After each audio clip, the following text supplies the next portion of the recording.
Tonight on the Black Channel, change is in the air, and you'll get a chance to weigh in on what you think we should be doing.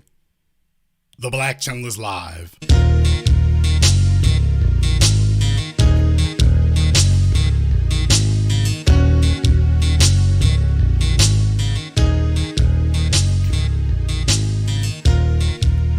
Unapologetic, unadulterated, and absolutely uncompromising.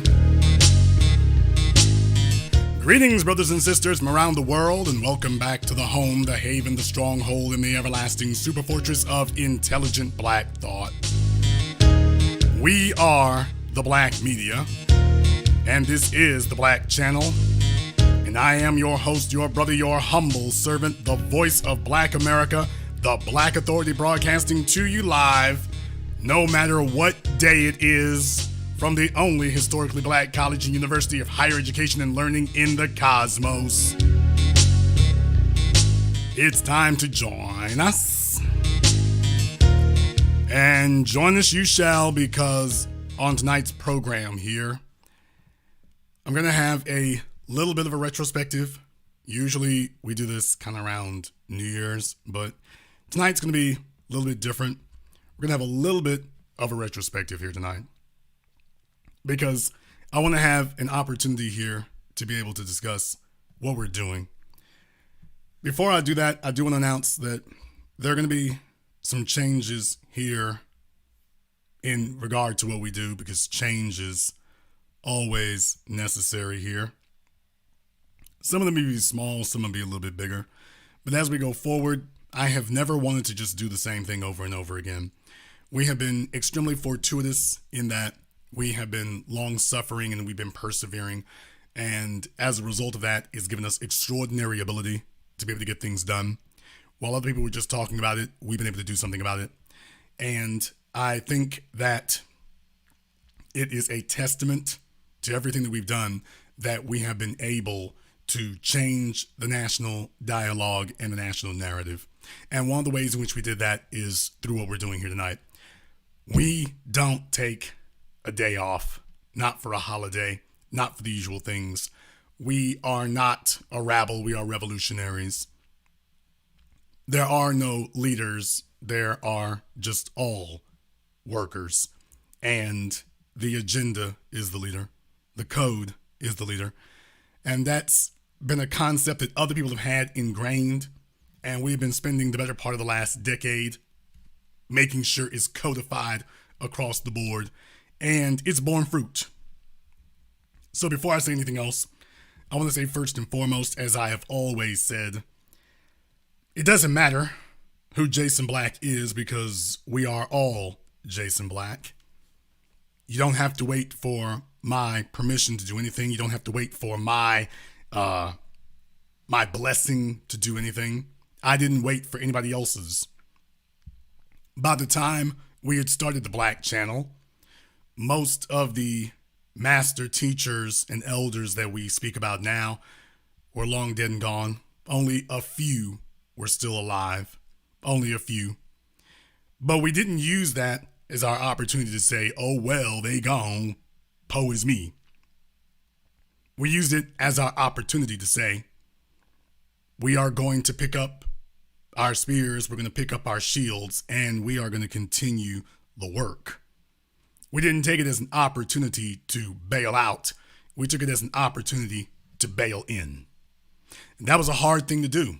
That was a very difficult thing to do, especially when seemingly the rest of the world is perfectly happy in the condition that they're in. But I want to take this as an opportunity to remind you all of some of the things that were said a decade ago, 15 years ago. Many of you didn't think we'd still be here. Tell the truth. Many of you didn't think we'd still be here. And the number one reason that you didn't think we'd be here is because you were thinking to yourselves, well, eventually this pro-black thing is just a phase. Remember the folks who used to say it as a derisive slur, this pro-black thing is a phase. And What they were thinking was eventually it's going to run its course and then they could go back to buffoonery again. What they never counted on, what they never factored in, was that this was not a temporary flash in the pan, that this was the resurgence. That this was the resurgence of Black excellence. That when you look across the decades and indeed across the centuries, you see this resistance, that it springs up again and again and again. And it can be battered and bruised, but it can never be broken. It can be battered and bruised, but never broken. Many other people were, and I told you all this back then, many of the people who walked into 2012 with us would not be walking into 2013 with us. Many of the people who walked into 2015 with us would not be walking into 2016 with us. It is the natural order of things, and it is necessary because not everybody is here for the same reasons. Some people are here for shallow reasons. And as time has gone on, it has been an ongoing effort to refine what we do, because you're up against an evolutionary enemy. White supremacy, as I taught you 15 years ago, it is an evolutionary organism. It evolves. It doesn't stay the same. It doesn't stay looking the same. It doesn't stay shaped the same. It doesn't stay sounding the same. It accomplishes the same goal, but it changes because it must. It must change if it's going to survive. So we have to make sure that we adapt to it. It's going to change its language. It's going to change its tactics. It's going to change its operatives. It's going to change its language. It's going to change its tactics. It's going to change its operatives. So if you go trying to hunt it down, thinking to yourself it's going to look the same every time, you're always going to be behind. Remember? In the 90s, you had Bill Clinton playing the saxophone with Arsenio Hall. By the time you get to the 2000s, it's George W. Bush dancing with Africans. 2008 is Barack Obama singing Al Green and his wife dancing the Dougie. 2016, it's Donald Trump. 2020 is Joe Biden and Kamala Harris. Come using different tactics, different looks, different names, accomplishing the same goal every single time. So we have had to make sure that we are adaptive to the environment. But that takes patience. That takes perseverance.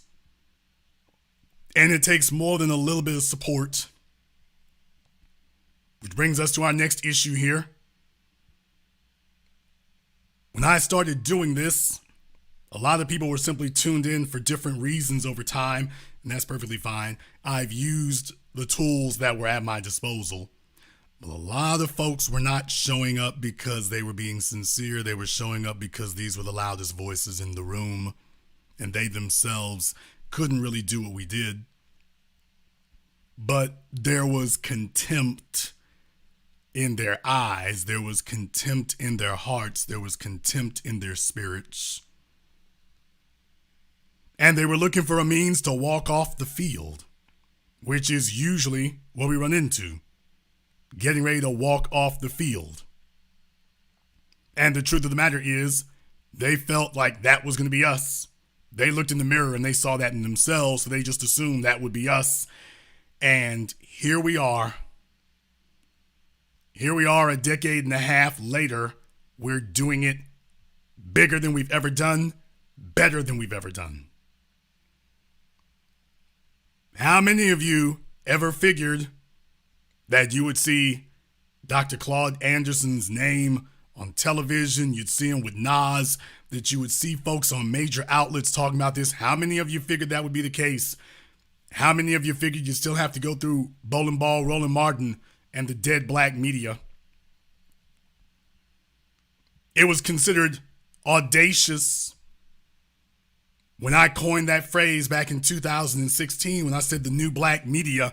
It was considered audacious back then. And when I started declaring the old black media dead in 2017, going into 2018, when I declared the old black media dead, back then some folks might have been thinking, well, you're just trying to talk the talk and you're trying to talk this into existence.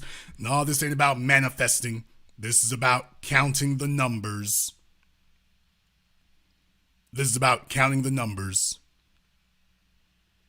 And a number of folk back then, they hitched their horses to the wrong wagons. And I have to tell you, the work that we have done has been nothing short of remarkable, considering the tools we've been given. And our numbers have grown. Our numbers have grown. But the growth of those numbers is a direct testament to what we're doing tonight. While other people are gathered around the Christmas tree, faking and fronting and pretending, the true believers, the faithful, aren't missing anything. You're sitting as you've always done. You're standing as you've always done. You're moving as you've always done. And this is just another day in the war. You see, they figured they bought us off. They figured they bought us off with cell phones, tennis shoes, pornography, cable TV. They figured they had bought us all off.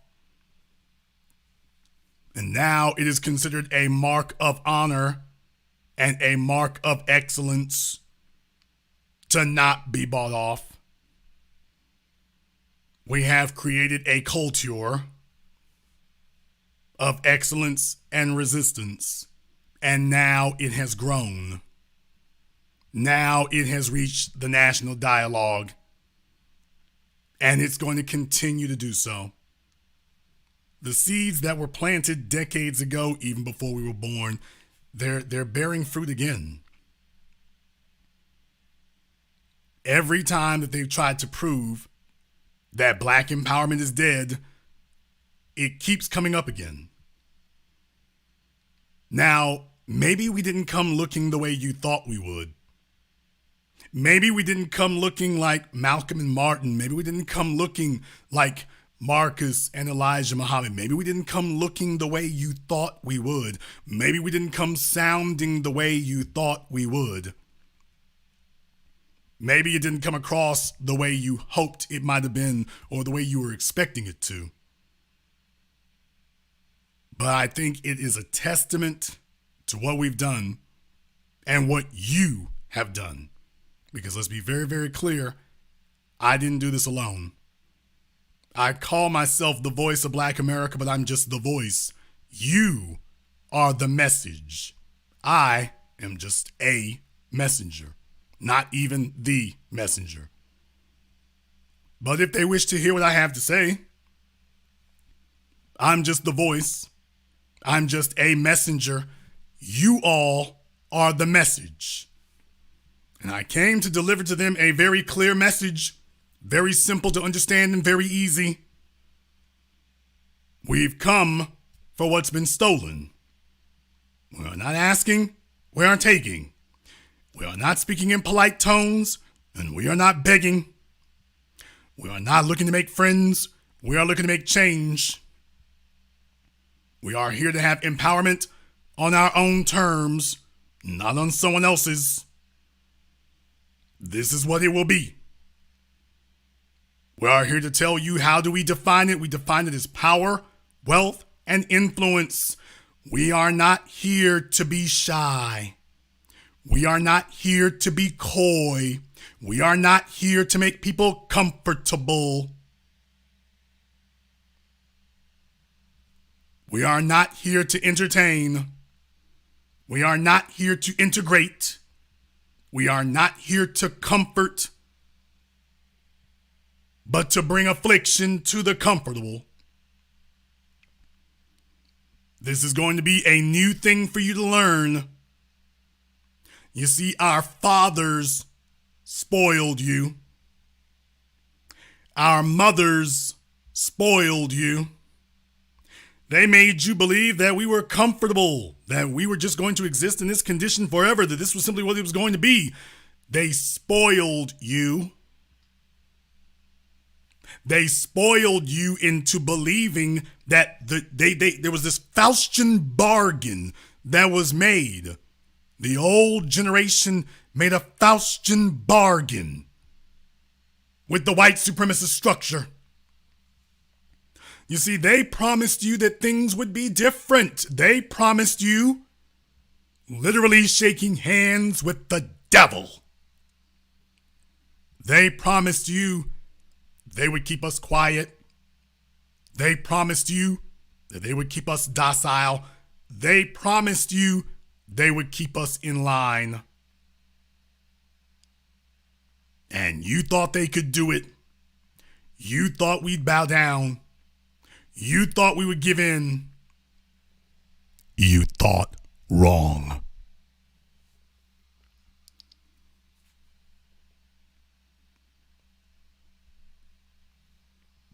You don't have a bunch of young pups who've grown up into whipped dogs. You have free thinkers who are questioning everything. You sold them the idea that you were deities and gods, and they bit for it. We're not. You tried to get them to teach the young people that questioning you was sacrilege, that it was blasphemy. Now you take a look at it and you see insurrection is in the air everywhere you go. Dr. King attempted to warn you. Dr. King attempted to warn you. In the letter from Birmingham jail, he attempted to warn you that if the black church did not change, then the next generation of young black people would see the black church as irrelevant. In other words, that the young people would not take their lead from the black church. Here we are. Dr. King's prophecy has come to pass. Here we are. You don't have the young black people looking for some church elder to give them directions or to give them an agenda. They're coming here. We have the ear of the young now. We are the voice of the young and the unbroken. We are the voice of this generation and the next generation. We are their voice now. There were other people out there who had their opportunity, at least for a minute there. They thought they were going to have their opportunity, and I'm so glad that they showed who and what they were. Gutless and spineless. I'm so glad that they showed who and what they were then, so that there wouldn't be any misgivings about them. I was so glad when 2 years ago, when we spoke on these things, and the old black media and Bowling Ball Martin sat there and proudly proclaimed that if we were not going to show up to vote, it didn't matter. Remember my program? Roland Martin was bragging. Well, if y'all don't show up, it don't matter. Biden is all he needs is the old folks. If you young folks don't want to show up, you ain't gonna vote. Biden don't need you. He just needs the old folks. And we said, you know what? Keep that energy. Keep that energy. Hold that energy. Before she was unceremoniously tossed out the door, Tiffany Cross saw the writing on the wall, and she understood there is no path forward without the young. You're depending on an ever-diminishing group of elderly black folk who are no longer influential and very soon will no longer be alive. There is no future looking backwards, trying to squeeze out yet a few more elections while alienating the young people. Somebody else has got their attention now. Someone else holds sway. I was down there in New Orleans during Essence Festival when Roland Martin was running. And let me tell you, it was a bunch of old black folks down there, but the numbers weren't nearly as robust. The young folk are here. They've checked out these other outlets. There are no young black people looking for Tom Joyner, looking for Tavis Smiley. There's none looking for them. They're here. Let me tell you something. There's some folks who didn't understand and didn't get it, but let me explain it a little more succinctly.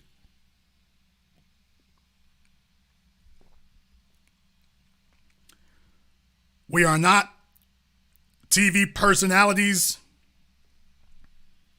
In many ways, we're pirates because everything we do is like a pirate ship. We have to dip and dab and swing in and swing out. And we were able to do something that these old derelicts were unable to do. We went where the people are. We went where the young are. The young people are on YouTube, they're on Twitter, they're on Snapchat, they're on Instagram. The young people are watching movies at home. They're watching them on their phones. That's where we have been from day one. We didn't just find it later. If I'm going to write somebody off, I'm going to write off the old generation. I'm not going to write off the young. And so you see, for well over a decade, I have sounded the alarm to the young people. Be careful, be careful, be careful. Watch out for these old niggas.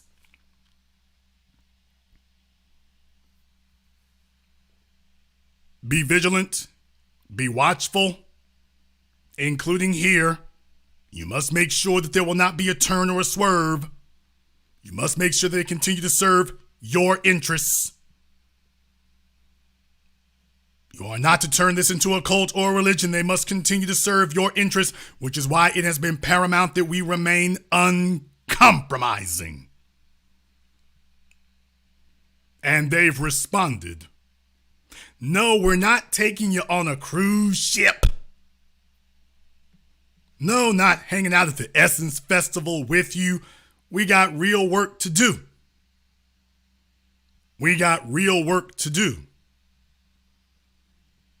For the time, the days in between, we got real work to do. I have faith in the people. I've got faith in the people. I continue to do what I do as a testament to the fact I have faith in the people. It is very easy to downplay the people and to write them off. And I want to know that's everybody who's listening to me right now. When the old black media and Biden and the rest of them talk crazy, they're talking about not just me, they're talking about all of you. Everything is supposed to be about shaming you. Everything is supposed to be about controlling you. And now you realize the goal that we set out for over a decade ago, to have a lighthouse that would shine across the planet to make one point clear: you are not alone. Maybe there's not a bunch of people like you in the city that you're in. Maybe there's not a wealth of them in the town that you're in, but you are not the only one on this planet who sees what you see and knows what you know. You see how messed up it is. You see how screwed up it is. You've seen the people who've gone along to get along, and what you are looking for are the field slaves who fight, who see white supremacy and fight it, not the field slaves who see white supremacy and go back to picking the cotton. And many of you were demoralized. Many of you were dispirited. Many of you had your confidence sucked and robbed out of you because you felt like you were the only ones. You felt like you were by yourselves. And when you feel like you're by yourselves, naturally you only do one of two things: you give up or you give in. I simply wanted to communicate to you that one simple reality, that you are not by yourselves. And now We have something that did not exist before. You have black people who are launching counteroffensives. You have black people launching counteroffensives. You have black people launching these things and starting it. And this is just one. This is just one. When I started the Black Channel, the goal was very clear: to change the national dialogue in one direction: economics. That we could no longer focus on our purity of character and purity of social purpose. That our purpose had to be building an economic foundation and building an economic ecosystem. That it wasn't good enough to just be nice church folks and have a nice little old job. That until we begin to control the economics of our society, we will be victims of theirs. Or as I taught you all, they hate you because you're black, but they're able to victimize you because you're poor. And if you fix that second problem, that first one won't matter. See, you were taught the first one is the problem.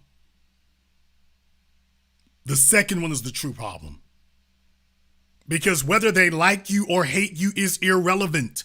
The real question is whether or not they have the ability to harm you. We can't control whether people like us. That was the great crime and the great deception of integration, is the idea that you can get people to like you. Or furthermore, that you even should. That's a fool's errand. It's irrelevant whether or not people like you. You can't control whether they like you. They may like you this morning and hate you this afternoon. You didn't do anything differently. You can't control that, but what you can control is whether or not they have the ability to hurt you.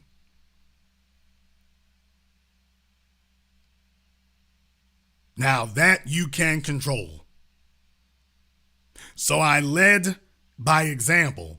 Get your finances together. Get your credit together. Get yourself an enterprising spirit and an enterprising idea. Have a tax attorney and a CPA and a banker. Start small, build up. And let me tell you, there are folks who started doing that a decade ago when I first started talking. If everyone who was here a decade ago had done the same thing, we would literally have tens of thousands, maybe hundreds of thousands of people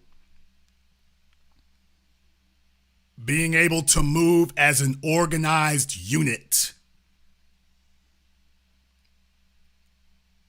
I did my film 7 a.m., which was to explain to you the necessity of economics. Went on and did Gentrify, which explained to you how to get things done. And unlike anybody else, I gave you access to people who gave you information you never had before. For example, most of you did not know that to get these loans or to get a mortgage, you can have more than one person listed on it, and it adds everybody's income together. But you need folk you can work with. That's why it is so important. It is so important. It is so essential. The value of the people you have around you, let me tell you right now, it's a whole lot better for you to have one person with an 800 credit score and $250,000 in the bank than to have 100 people with a 490 credit score and $2 to their name. You get with that one other person and y'all are going to do more for black empowerment than 100,000 broke people can.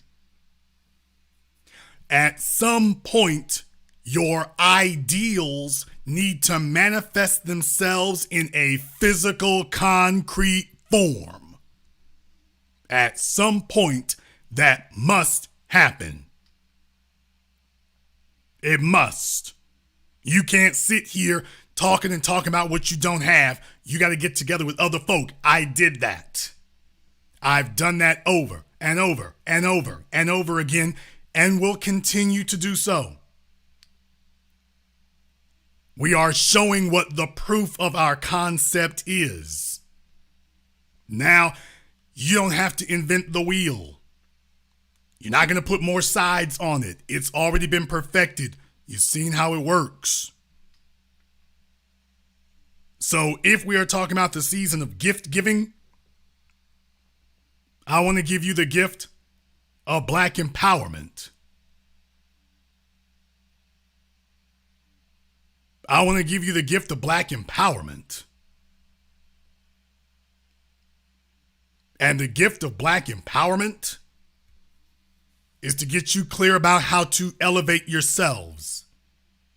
In some ways, we've been making a lot of progress in the last 5 or 6 years, and I wanted to seize that. I did not want to lose that. Very, very important that we hold on to that. But I want to take this as our opportunity tonight to recenter ourselves on our mission of purpose. To every person listening to me right now, what you see on your screens are a testament to this culture, and I keep pronouncing it that way for a reason, that we built. I paid for those billboards on my own, out of my own pocket. No crowdfunding, no raising money, no extra funds. I went and I paid for it directly with a billboard company headquartered out of Baton Rouge, Louisiana, who went around the country putting up Blue Lives Matter and Back the Badge billboards for free around the country. While the police were gunning black folk down, Lamar Billboards was putting up Back the Badge and Blue Lives Matter. I went on some of those same billboards and put the sermon of freedom in front of the world. Politicians fell. Murderous cops went to prison. And our country got a wake-up call. There were a whole bunch of folk claiming that it wasn't gonna happen, couldn't be done, wasn't nothing gonna occur. Y'all niggas wasting your time. They're all silent now, aren't they? You can't find a single Amber Geiger defeatist today, can you?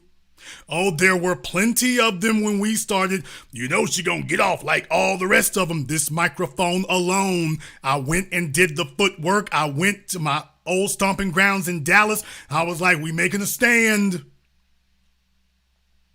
We're making a stand, and we are gonna make a difference here if nowhere else. Here if nowhere else. You can't find those folks today now, can you? Can you find any of them today? Find any of them today. Don't worry, you won't.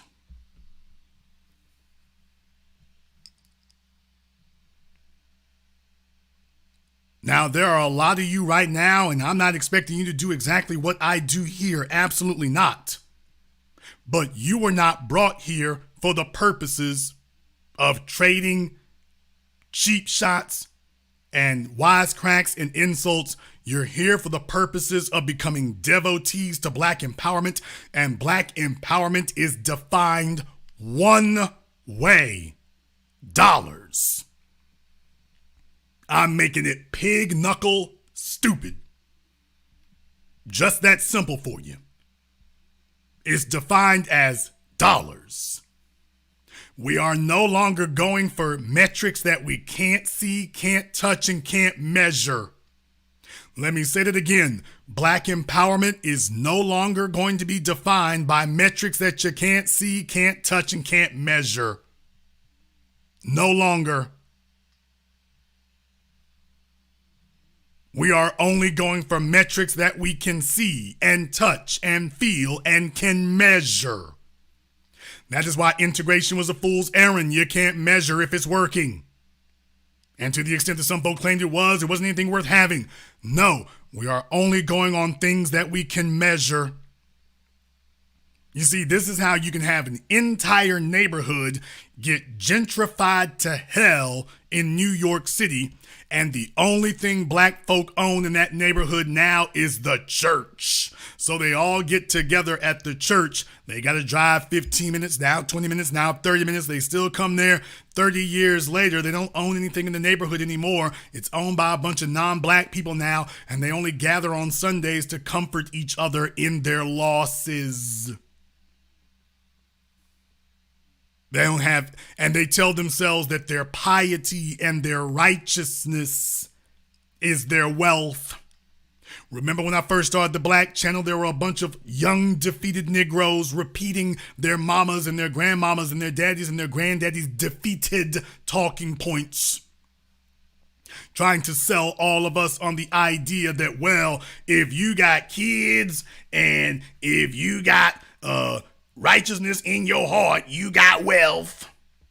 It took us years, but we ran all of them up off the block now, didn't we? It took years, but we ran them up off the block. You can't find any of them now, not even in the dead black media.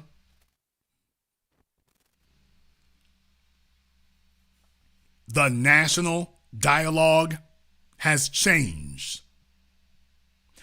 I told you all a decade ago that if you watch here, don't look for MSNBC, don't look for ABC, don't look for CBS, don't look for Fox, don't look for anybody else to tell you. We're going to tell you when the tide begins to change, and we told you when it was beginning to change, and now it's a whole new ball game. But we cannot stop here. It is imperative that everyone listening to me right now understand what you're really here for. The goal is plain and simple. It is empowerment, and empowerment is only measured and spelled one way, dollars, and that is it. You are not here to give your children the legacy of a righteous heart and a good spirit. You are here to give them a legacy of survival and the resources necessary to thrive. And righteousness and a good spirit is not going to ensure their survival. But economic resources and an entrepreneurial mindset will. And by the way, you can be an employee with an entrepreneurial mindset, but you will not be an employee who stays at the bottom. You won't be one who stays at the bottom.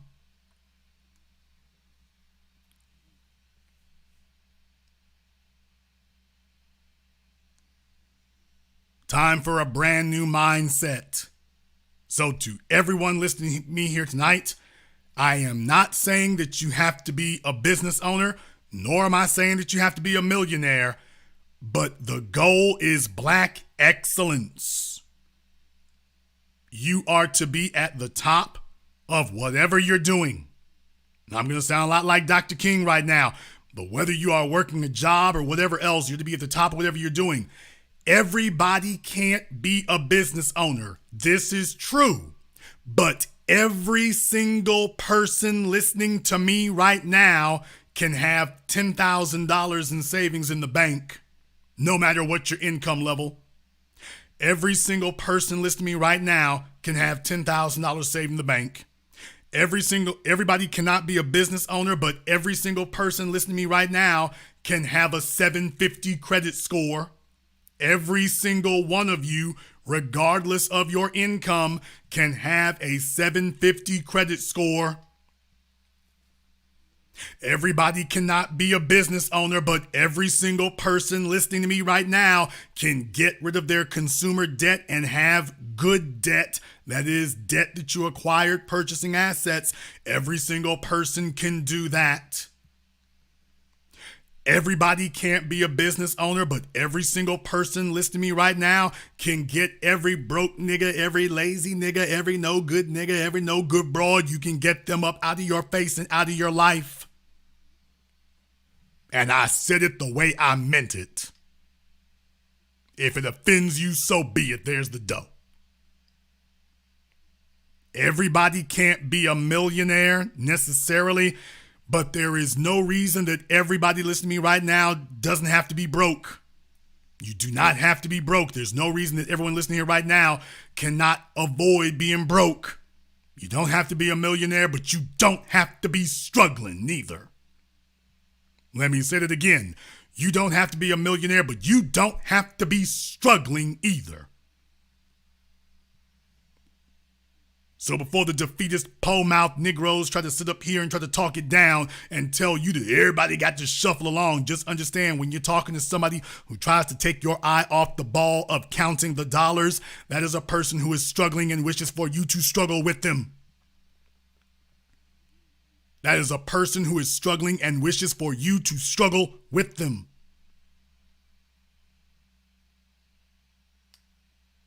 Maybe you can't get 1,000 people to join with you. Furthermore, you shouldn't. These are fallacies and lies. Take a look at the website we're on right now. It was started by 2 dudes. Facebook, 4 dudes. Twitter, 3 dudes. Snapchat, 2 dudes. Instagram, 2 dudes. We can go down the list.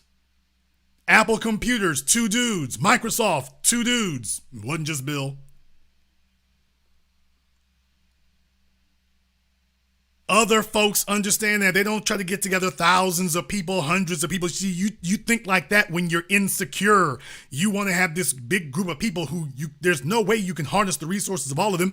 Why do you want so many of them around? Because you feel insecure in your ability to execute and complete the plan on your own. So you want all these other people around for moral support. You want a whole church full of people for moral support, instead of putting one foot in front of the other and being intrepid and walking this road. And that's what we need today. We don't need a bunch of mama's boys and a bunch of mammy babies out here. We need some folks out here who are ready to walk, get some knots and cuts on your feet. We need some folks around here who are not going to get easily tired. We're going to need some people out here who are not afraid to get some cuts and scrapes. That you're not afraid to go hungry for a little while. That you're not afraid to sacrifice because you have a goal. And your eyes are focused on that. Maybe I can't talk to you all the time, but just to be very, very clear, there is no reason in the world you cannot do the things I've said here tonight. Doesn't require you to be a business owner or a millionaire. The things I said here tonight, just understand, once you're in that kind of position and you're no longer struggling, you got the ability to start controlling the politics of your neighborhood and of your city. The Asians didn't come over here as millionaires, but they did come over here with a code, and now they're millionaires. Being on code matters a lot. And they don't have to be on code with everybody. Just be on code with a few people, and that's it. And then after that, everybody else doesn't exist to them. Let me go ahead and tell you something right now for those of you who have not studied these groups of people right there. And I, as a person who have studied Asians, both Orientals and East Indians, and as a person who studied Jewish people, and as a person who studied Arab people, let me tell you, they keep their circles small. When it comes to holidays and stuff, it looks like they got a big group of people around them. They move like a group in politics and things, but when it comes to their personal lives, they ain't got a whole bunch of folk like that. They don't have a whole bunch of people like that around them. Been to Chinatown many a moon on Canal Street in New York. Cesar Chavez, many a moon. And let me tell you something, when you go and see how these people move and how they work, they got a very small group of people. You got the guy who owns the nail shop, and then you got all the chicks and the cousins who work for him, but he don't even really talk to them like that. Let me say that again. You've got the guy who owns the nail shop, and then he's got the females and the nieces and the cousins who work for him, but he don't really fool with them like that. He doesn't really sit there and talk to them like that. If they show up late, he's sitting up there screaming at them in whatever language. But that's it. He's not sitting up here, hanging out and mentoring them and doing what I do with you all here. They don't do that. They don't do that.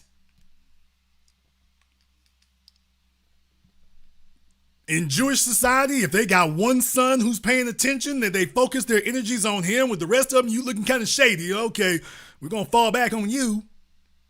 You look like you want to go be a rock star or be a painter or, be a starving artist. Okay, I'm not going to pass on the empire to you. Let me steer this on around you. You don't look like you're focused. In Indian families, in Arab families, you going to get cut off in a minute. You going to get cut off quick. The family ain't going to fool with you for no real length of time. Once you start talking that dumb stuff, that's it. Think about the Patel family. They own a bunch of hotels in America. They're basically the largest group of private owners of hotels in America. You think they got time to fool with Janky Bill over there? Oh, hell no. He wants to sit up here. She wants to talk about becoming an OnlyFans model. All right, we done with her. He's sitting over there talking about getting his rap career started. Well, we done with him. Find somebody in the family got some damn sense, and that's it. You focus your energies there. Y'all ain't gonna like this. Matthew Knowles was the man. I said it. Matthew Knowles was the man. I said it. He took a look at his two daughters, like, okay, I got Beyonce, and then we got Solange over here. I don't know. Solange, slick at the mouth. She takes after her mama. She's slick at the mouth. She young and slick at the mouth. She hot in the pants. All right, let me get your sister over here. Let me keep up with her. I'm gonna make Destiny's Child. Yeah, you fall back. You fall back. We'll come back to you later. Okay. How'd that work out? Matthew Knowles put all his energies into one. He didn't try to sit up here and make no damn brand new Jackson 5.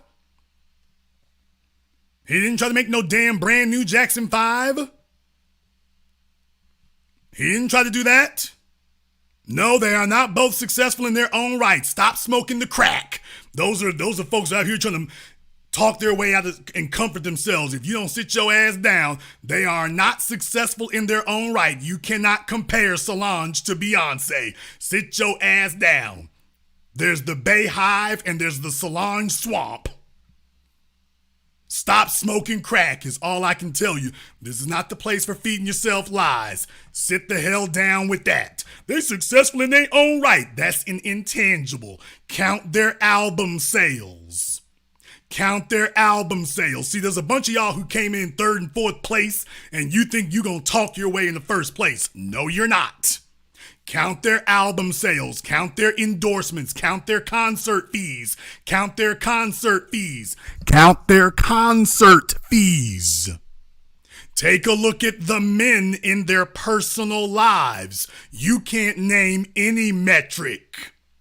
Sit your delusional, self-deceiving ass down. You can't compare the two of them.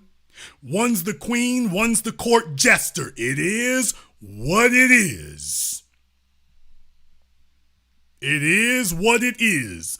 One of them stayed competent, one of them stayed focused, the other one wanted to be strong and independent. Now she's strong, independent, and fifth place.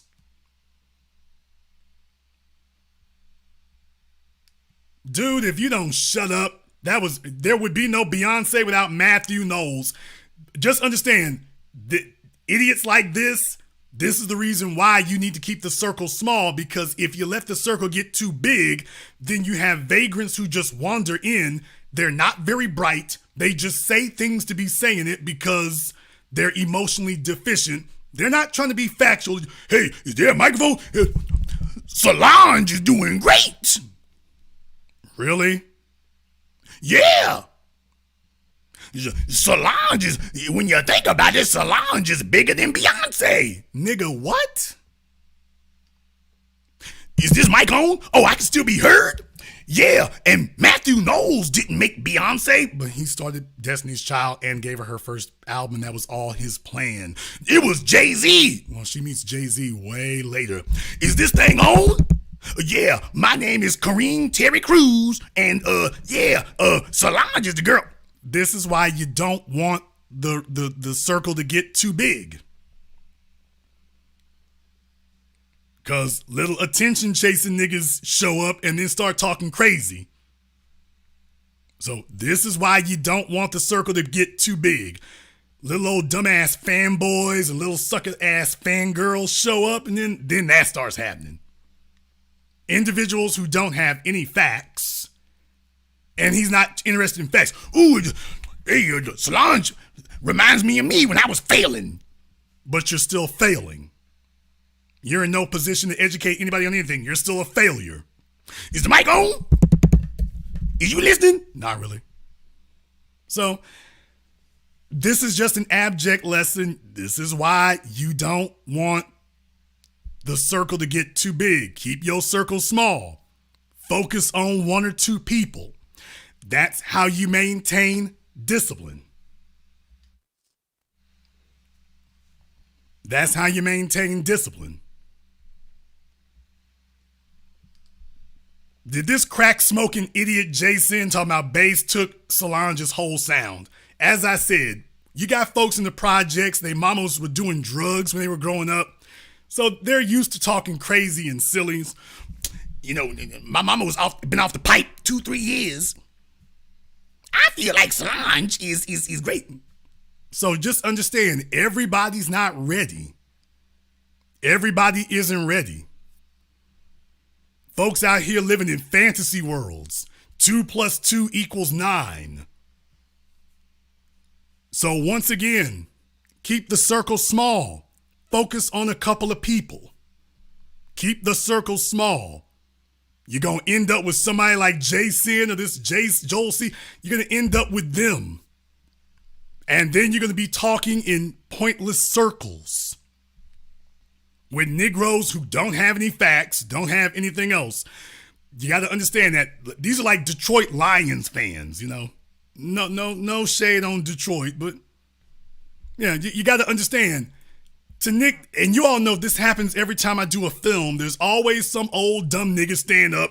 Well, you know what you really should have talked about in the film. Nigga, if you're so smart, why don't you have a film?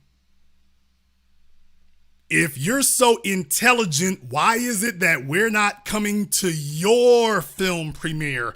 If you're so smart, if you really got your arms around it so well, why aren't we coming to your page? Free Ross, you're absolutely right. That's why I had to stretch it out a little bit more. I'm getting ready to stretch it out to like 2 months. I'm probably going to make it 2 months before people can comment, because you got to understand, Crack Pipe Peppermint Patty, her kids show up in the chat room. You don't need no good credit score. Why is you subscribing to the white man's credit score? Why, I'm sitting here listening to my Solange album.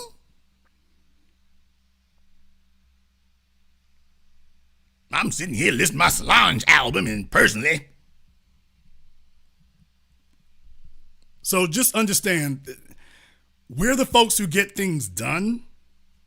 And then you got the other folks, what they do is talk. First of all, there was no reason to even say that. It doesn't matter. It's irrelevant. It's irrelevant. But that's the only contribution that these know-nothings have. Can we talk about singers comparing the way we do football teams? Dude, you don't own a football team, nor do you have stock in their albums. Well, this is the only thing I really know about right here. Okay. So just remember, folks who want to get into semantics and debate intangibles, just remember, this is like, ooh, can we do that? We spent the last decade advising you how to avoid looking like that. We spent the last decade showing you how to avoid that. Do like Matthew Knowles, keep your circle small. You want to talk about Jay-Z? Do like Jay-Z. Jay-Z was cool with Kanye for a minute. Kanye, you getting too wild. All right, couldn't bait. No, you're not invited to the kid's birthday party this year, my dude.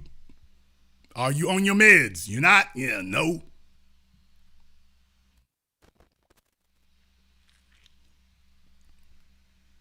Keep your circle small so that your circle stays focused. Keep your circle small so that your circle stays focused. This is a new skill for folks to learn, but keep it small so that it stays focused. You start trying to make it big, you start trying to have 100 people, you get 98 people sitting up here talking and gossiping and bantering about their favorite singers or their least favorite singers, and then they gamify it. You gamify it. And then that becomes a different matter.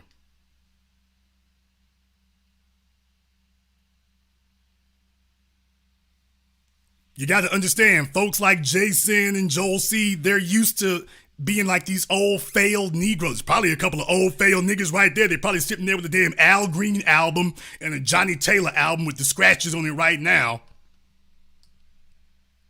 I was seen.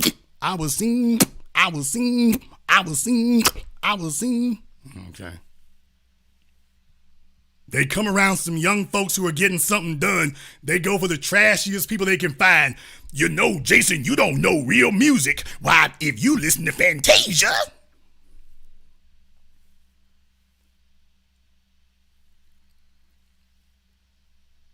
Nigga, if you don't get a new needle for your RCA speaker box,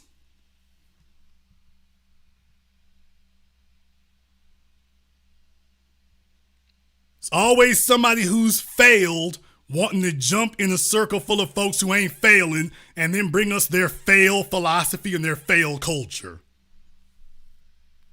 No, keep your circle small. Let the 2 or 3 of you be able to sit there and get things done and forget about the 97. The 97 gonna catch up when they have no choice. The 2 or 3 of you get together, make some things pop off. The other 97 are gonna have no choice but to follow. That's reality. That's what you want. That's what you want.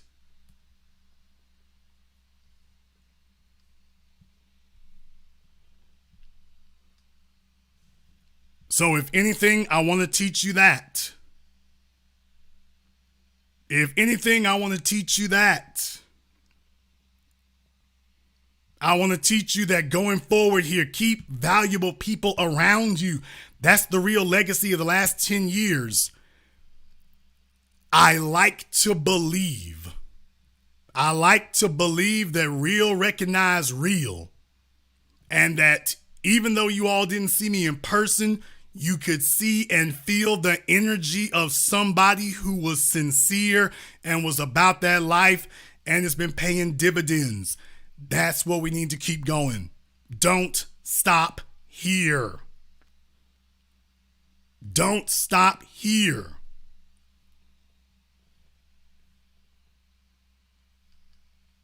Pick up the baton. Do not focus on intangibles.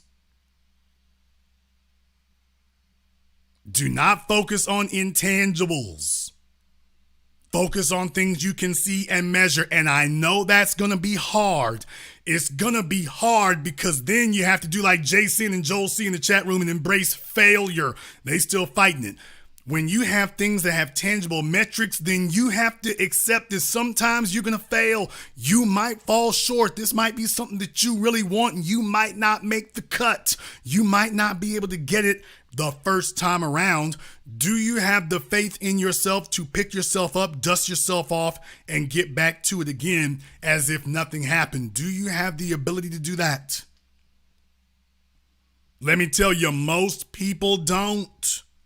Most people are very easily broken. Many of you are related to folk like that. You know I'm telling the truth. Most people are easily broken. Most folks are easily broken. You're in your families and whatnot, and one bad thing happened to them, and that was it. One bad thing happened to them, and they were done. They didn't have anything else to offer. They got knocked down one time, and that was it. They lowered their expectations for life. What you mean, clean up my credit score? What you mean, stop making bastard kids? What you mean, do better? What you mean, do more? I'm doing okay where I'm at. You gonna get us all broke. You gonna get us all killed. You gonna get us all knocked down. And just understand, The people who are afraid to push, the people who are afraid to grow, the people who are afraid to innovate will serve under the people who aren't. And that's just it. The people who are afraid to innovate, the people who are afraid to do better, you will serve under those who are not. It is not a victimless crime.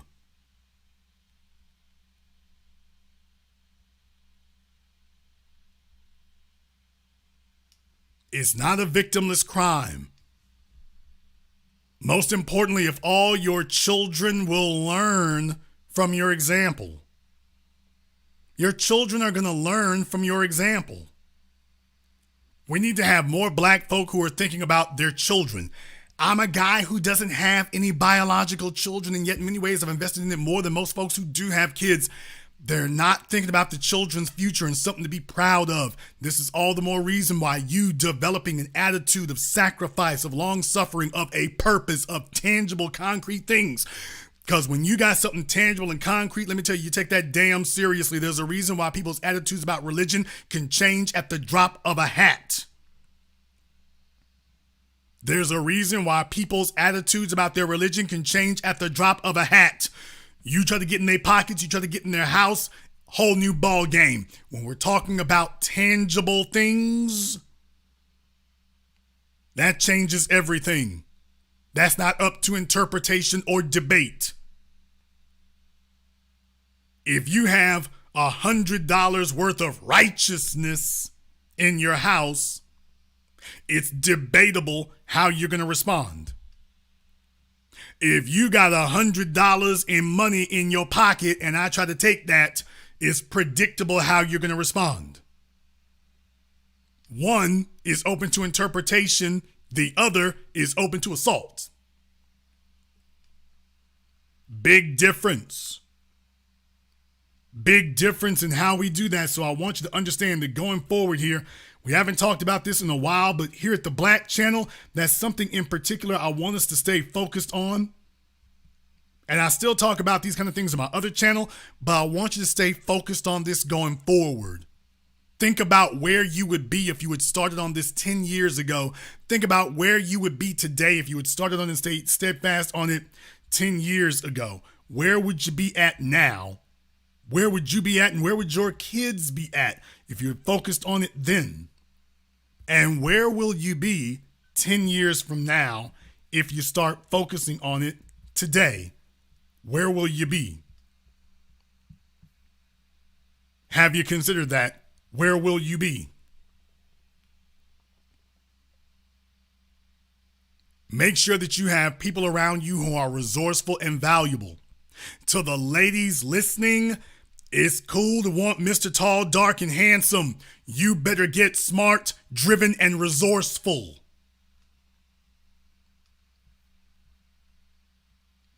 Time out for some Negro sitting up here making your damn toes curl. You better get the fellow who is first and foremost resourceful. Tangibles, tangibles, tangibles. You're giving up tangible companionship, tangible assistance. That man needs to be in charge of being able to give tangibles. Talk is not tangible. Cuteness is not tangible. It doesn't have any redeeming quality to it there. All the dumb chicks are sitting around here being baby mamas and left hang out to dry by somebody who thought that cuteness had $1 value. The rent came due and she was like, wait a minute, Negro, I need more than cuteness now. And he's sitting up here looking at you like you crazy.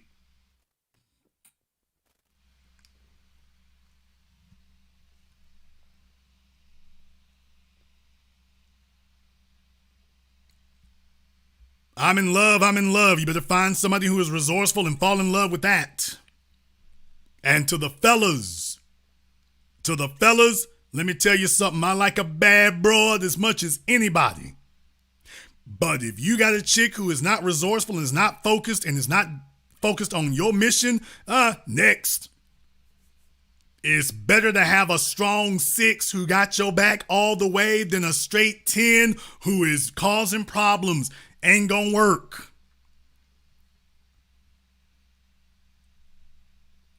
Bunch of y'all right now are hanging out with family members who ain't never got their lives together. There's a bunch of you listening to me right now, you hanging out with family members, y'all done known them 10, 20, 30, 40, 50 years, ain't never got their lives together. What the hell you still doing hanging out over there? Send them a damn greeting card and keep it pushing. Keep it pushing. Why we got to go hang out with him? You sit up here, you let him come to your house, silverware comes up missing. Nobody's using a coaster. For some of y'all, I'll be damned, you might be missing your stereo system in your car when you come back from their house for Thanksgiving or Christmas. What are we doing? He's driving his 86 Corolla, you pulling up in a 2021 BMW. His girlfriend trying to push up on you. It's all awkward. It's all messy and awkward.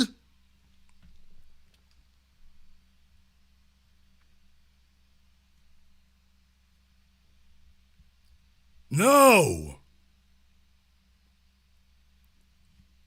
Y'all got folks around you should not be having here. It's time to start cutting people off. It's time to start whittling it down.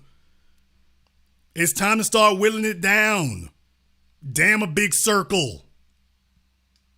If you all agree with what I'm saying here tonight, give me the hand up emoji, not the thumbs up emoji. Give me the hand up emoji and hit the likes button. It's over 4,000 of you listening here live right now. If you agree with what you're hearing here tonight, give me the hand up emoji and hit the likes button for me. Because you know I'm telling the truth. There are a lot of y'all right now, and the whole reason for me starting the Black Channel is so that you understood that in the realm of blackness and our socio-political status as black people, that you are not alone, that you're not the only one who recognizes that we live in a system of white supremacy, and you're not the only one who has the spirit of resistance to fight it. Now that you understand that, then the next thing for you is to also understand that you're going to have to start making the necessary moves to stop that. But that's going to start with sacrifice, and that's going to start with making moves. So what I'm going to do here tonight, and this is kind of a primer for what I'm going to do next weekend. This is kind of a primer for what I'm going to do next weekend, because you all know me. So you know, first of the month, I'm showing up like the rent. January 1st, I'm showing up like the rent. I'm going to give you all a primer here tonight. Here's what I want. Here is what I want. I'm going to open up the telephone lines here in just a moment. I'm going to open it up here in just a moment.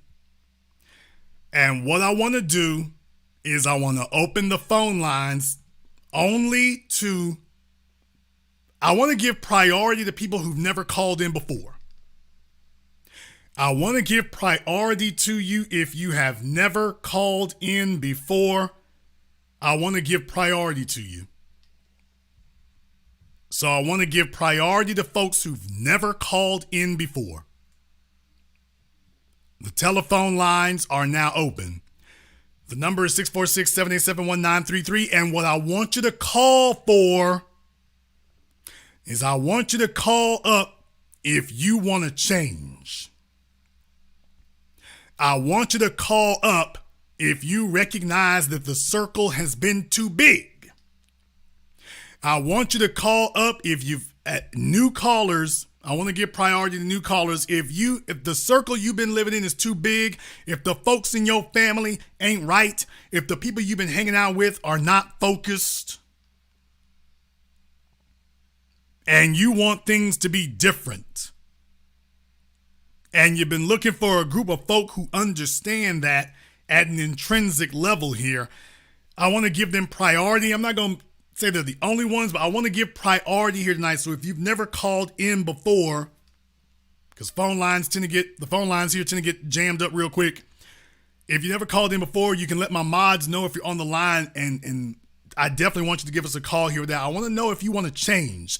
I want to know if you was raised in the gutter. I want to know if you was raised in the projects. I want to know if you were raised by folks who were off in their religion and had totally checked out from the concrete, tangible world, and you're not trying to have that. If that's you, if that's the life you want, I want you to give me a call. The telephone number is 646-787-1933. That's 646-787-1933. I know it's Christmas. Some of y'all might have to get the old folks out the room while you go ahead and get the business. But I wanted to go ahead and give you the telephone number here now. We're going to take a very brief commercial, non-commercial break. Before we do here, I want to thank everyone, and everybody who has contributed to support tonight's program. Big shout out to Andrea Roberson. She's always on deck, so I appreciate your support, Andrea. Thank you very much. Position Adjust, thank you very much as well. There was another $50 one that came in earlier, so I forget their name, but thank you very much for giving us a call.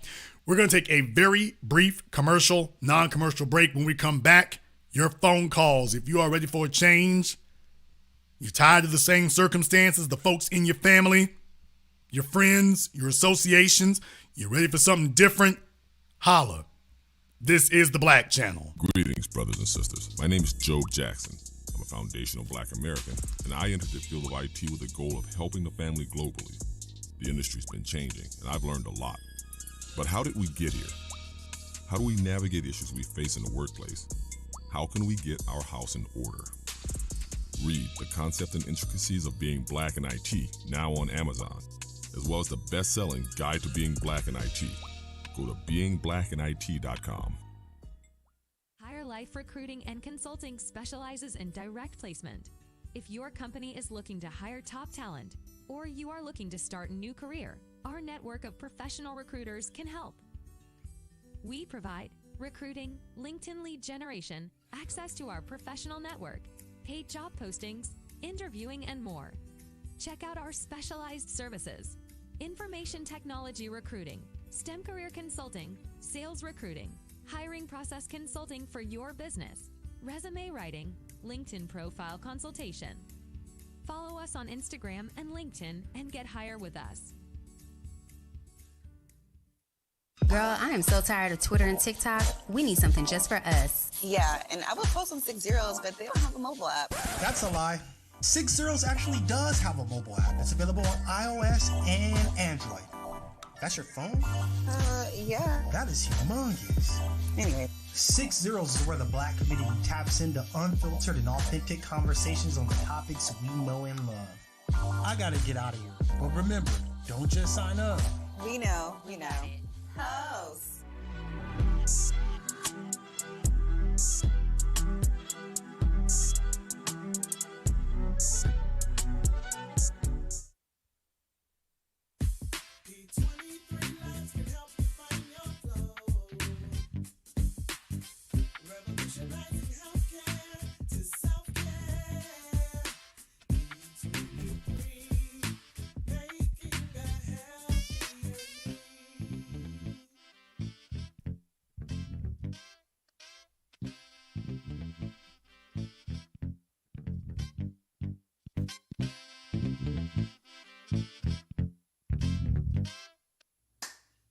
Hi, this is Brenda Starr, creator of Poetry with a Purpose and author of the book Pressed But Not Crushed.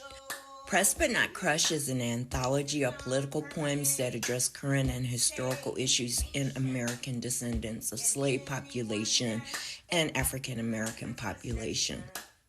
The book describes slavery and its residuals, Jim Crow segregation, social depredation, and other relevant issues to American descendants of slaves and African Americans, including the current political climate that does not address our issues. This is the Black Channel. I am your host, your brother, your humble servant, the Black Authority. Very glad to be with you all here this evening here, and I'm going to go ahead and open up the telephone lines. The number is 646-787-1933. That's 646-787-1933. We're going to be very glad to take your phone calls here.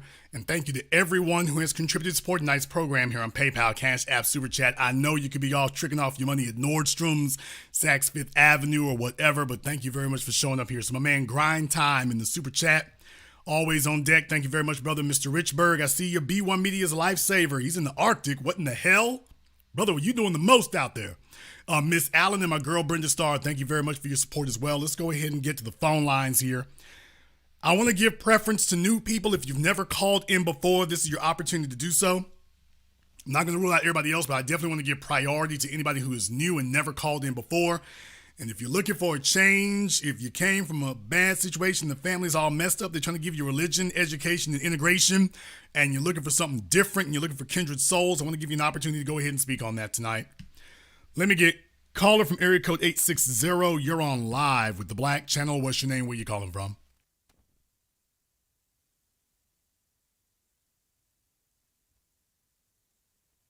Okay, caller from area code 860. You're on live.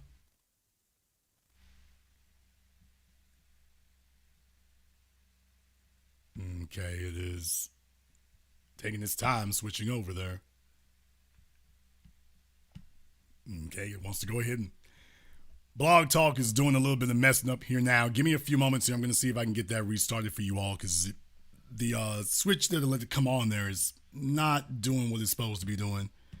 You all can't see that. I know they can hear me because I checked on it before I opened up the phone lines and everything. I checked on it to make sure I could be heard. So I know they can hear me. Well, I want to make sure that everybody else is good on that as well, because I don't want to have them thinking that audio and everything is not doing what it's supposed to be doing. So we'll get them back up here in just a few moments here. I'm doing a nice program here because it's been a while since I actually had a program that was focused on socioeconomics. It's been a while since I did that as far as the callers are concerned and everything. I don't want to say we've come a long way. I don't want to say that. That's not what I want to say. I don't want to say we've come a long way, because as far as I'm concerned, that forms the bedrock and the foundation of everything that we do. So we don't do things differently here.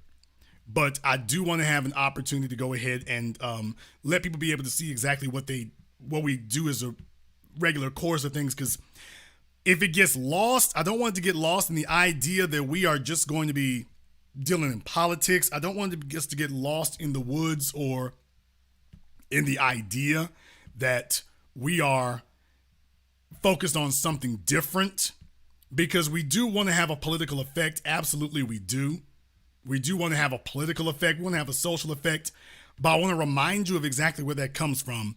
That comes from our ability to get things done at a personal level. That comes at our ability to get things done on a personal level. That comes at your ability to get things done as an individual.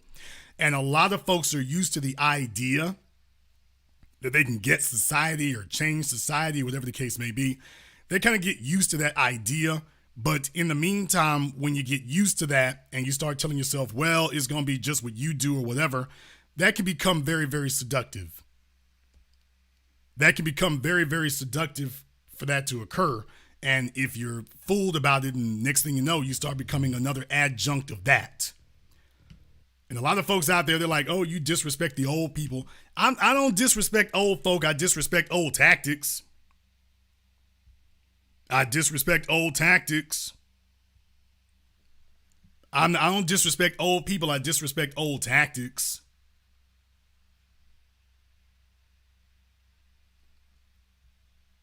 So if you're part of the older generation or whatever like that, just understand we don't disrespect old folk, but when we see things that don't work, that's what we talk about.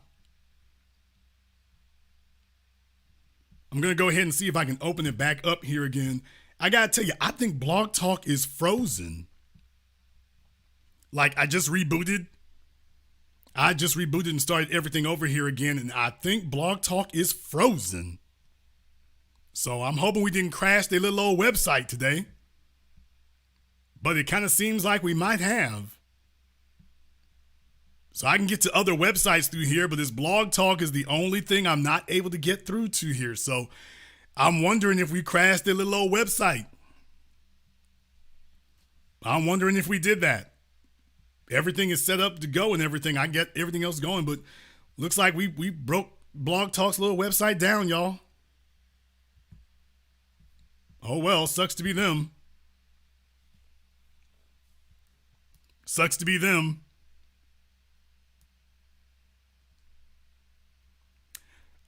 Great Black Shark, I can see about that.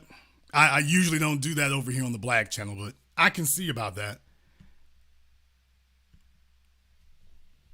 I don't know. Y'all want me to try Zoom?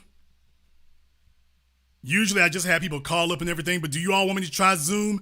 If you all are willing to call me up on Zoom, give me a TV emoji in the chat room. Jason be putting them through the most for that. If you all want me to try Zoom, if you want me to go ahead and switch over to that, give me a TV emoji in the chat room.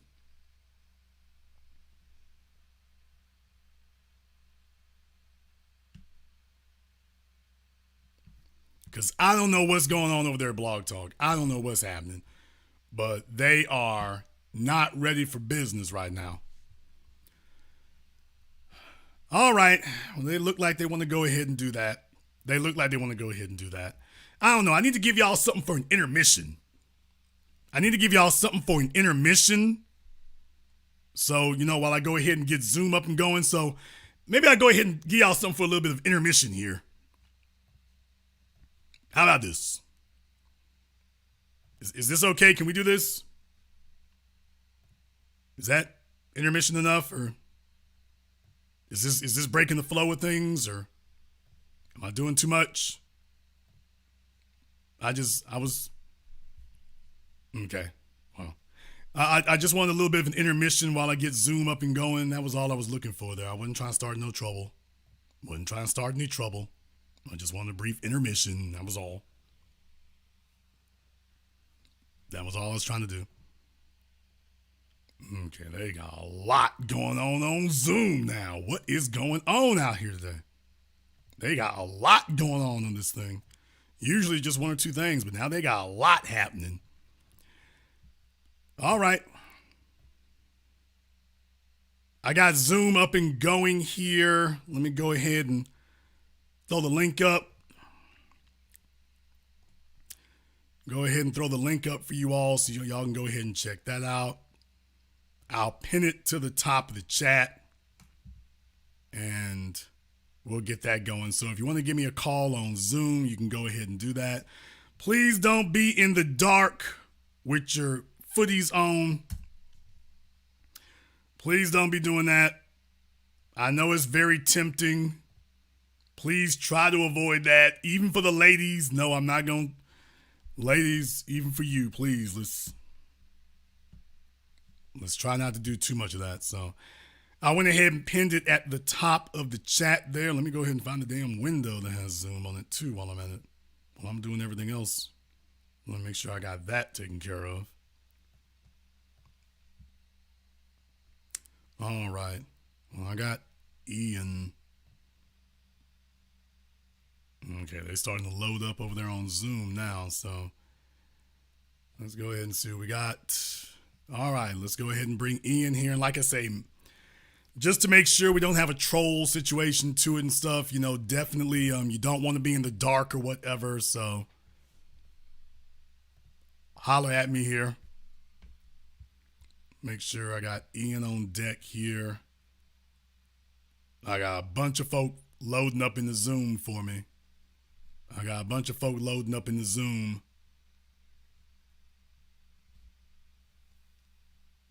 Okay, Ian, what are you doing? Nothing, sir. Okay, what's on your mind? Well, I just wanted to give you props on the excellent show and rallying up the focus for the new year coming into the brand new year, 2023. And I really don't have anything to say. Like I'm just trying to rework some things in my life and pass on the messages to Black empowerment. There's some things I know personally that I have to do to get things better in my life. But how old are you? I wanted to say I'm 46 years old. Okay, you ain't no young cat at all. Oh no, I'm not young, not at all. I like to think that I'm young in heart. What we've been doing for the last 4 decades?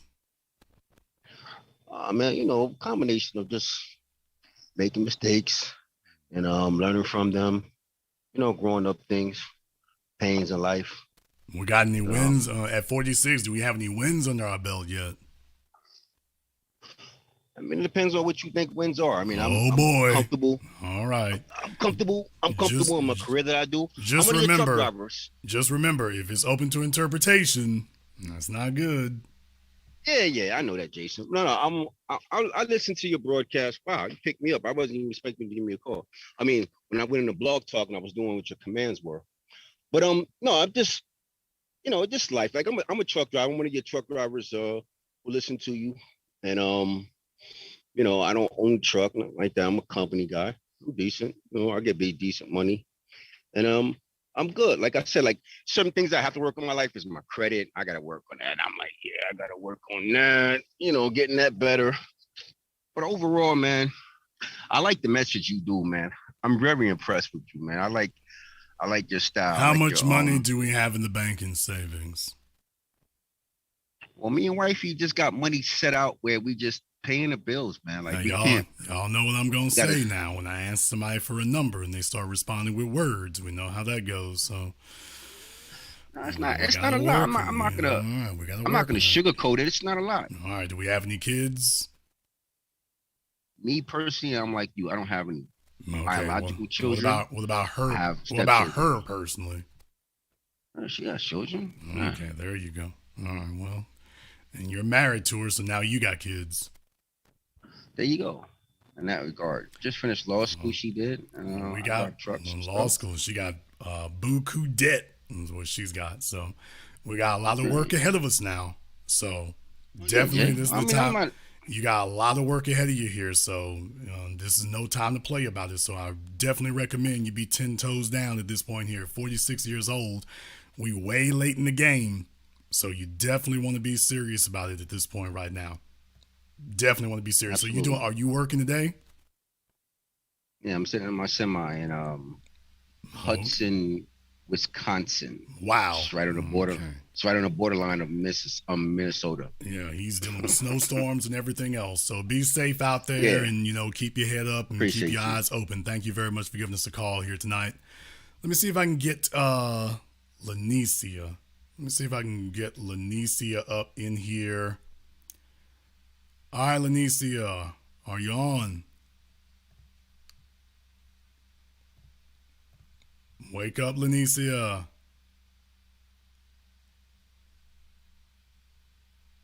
Okay, Lanicia, do you need help finding your WIC voucher? Wake up.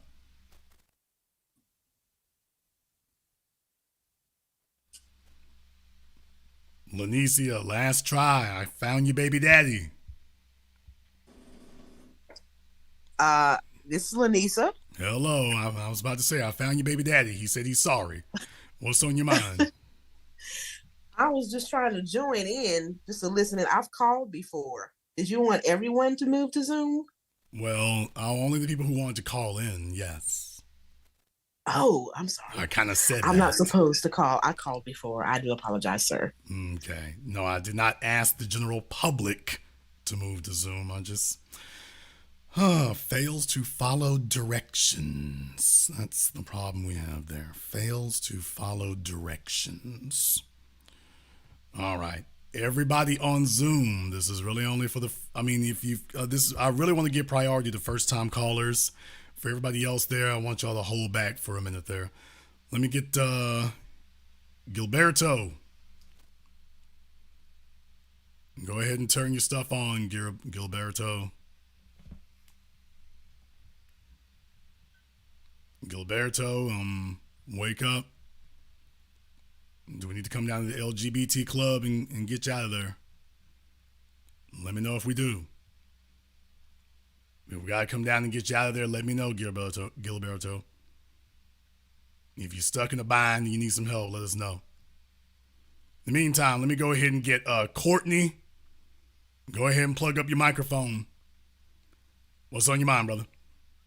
All right, what's going on, Jason? My name is Courtney, coming out of Houston, Texas. All right, what's on your mind? Yes, sir. I'm just calling in to speak on change and looking for guidance on change in my life. And, ultimately, a path to black empowerment. So, How old are you? 33, Okay. 34 in January. Are your people originally from Houston? Well, my dad was from North Carolina. My mom was from out here. I grew up kind of back and forth. When mom passed when I was 9, I come out here in the summer. I'm originally from Durham, North Carolina, but I grew up in Houston. But since like 8th grade, since my dad, essentially foreclosed on his house, forced me to live with my grandmother. Finished high school out here, went to the University of Houston. Started my family and everything out here. But as far as support, it really isn't any. So, but like you said, the broadcast, not to cut you off, but our people is on, praying and just fantasy talk. You know what I'm saying? And with my circumstances, situations, I don't really have time for fantasy. So just looking for guidance and direction.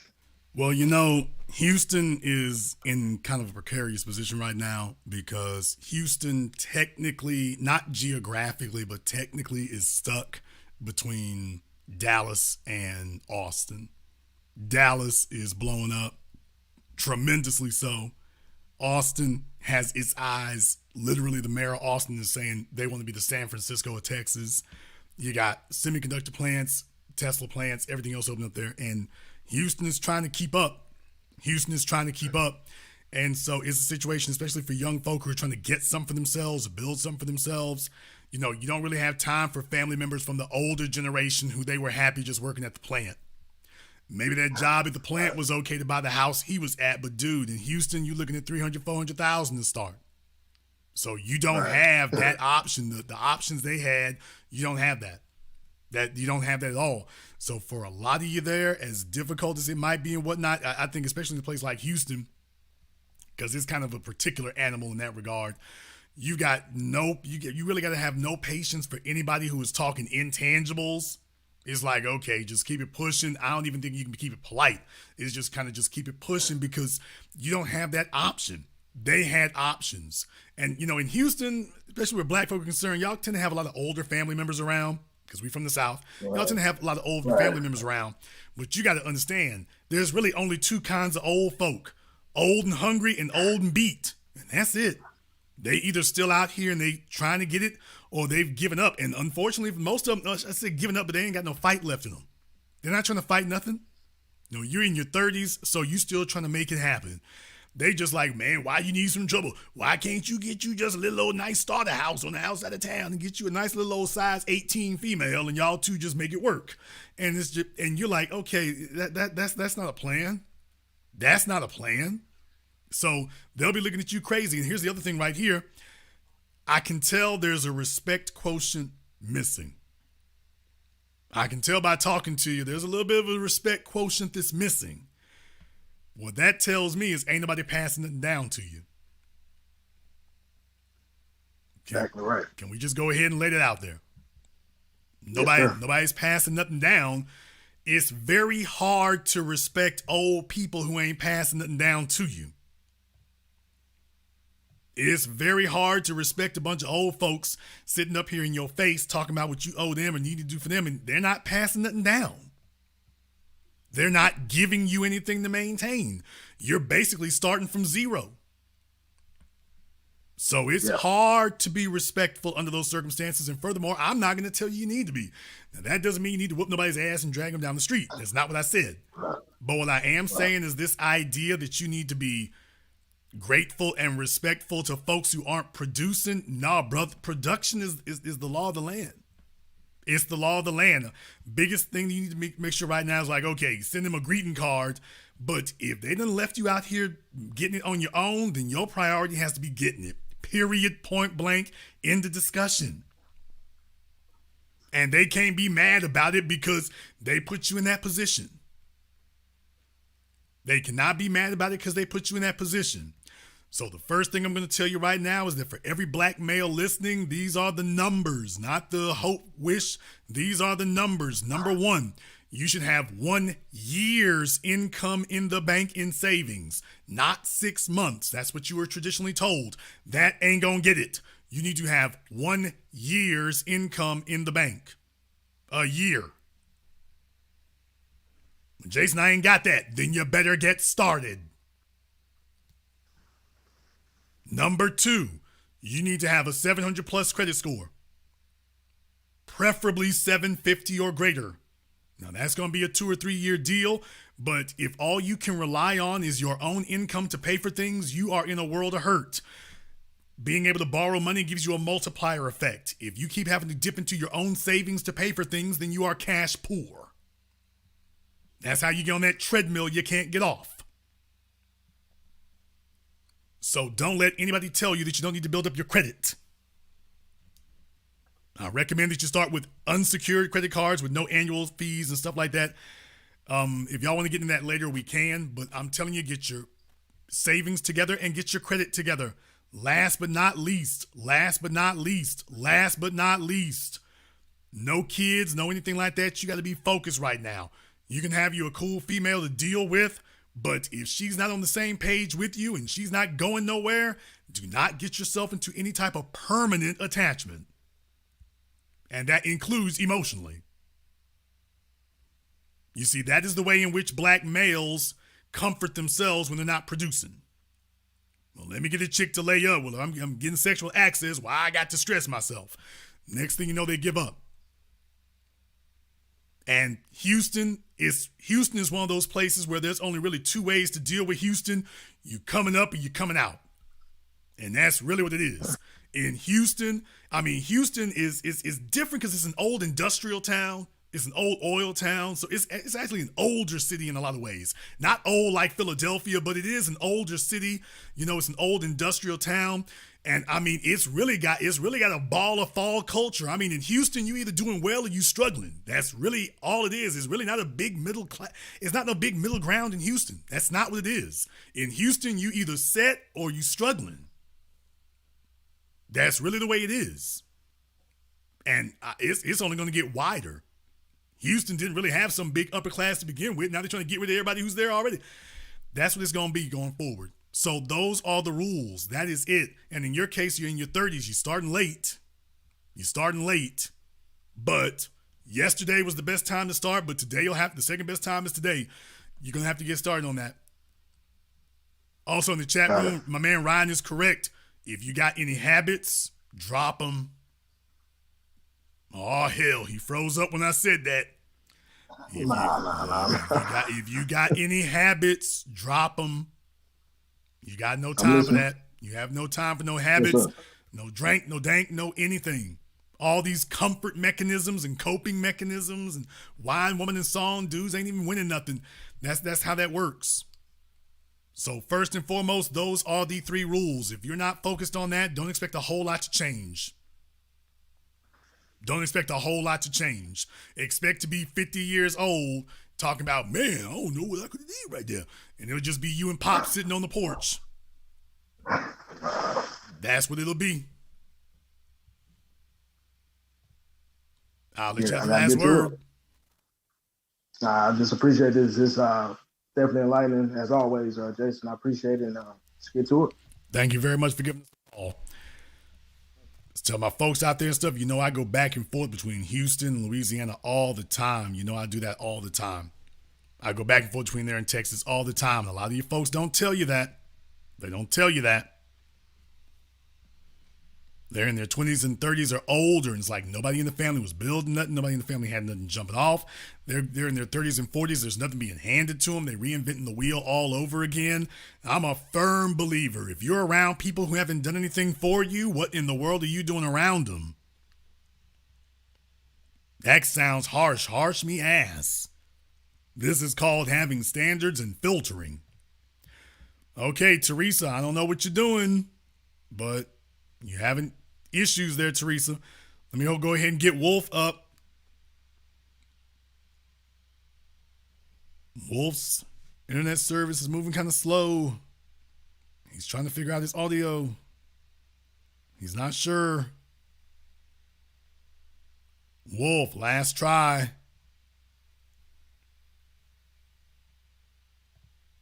Okay, Wolf is working on it. Are you there?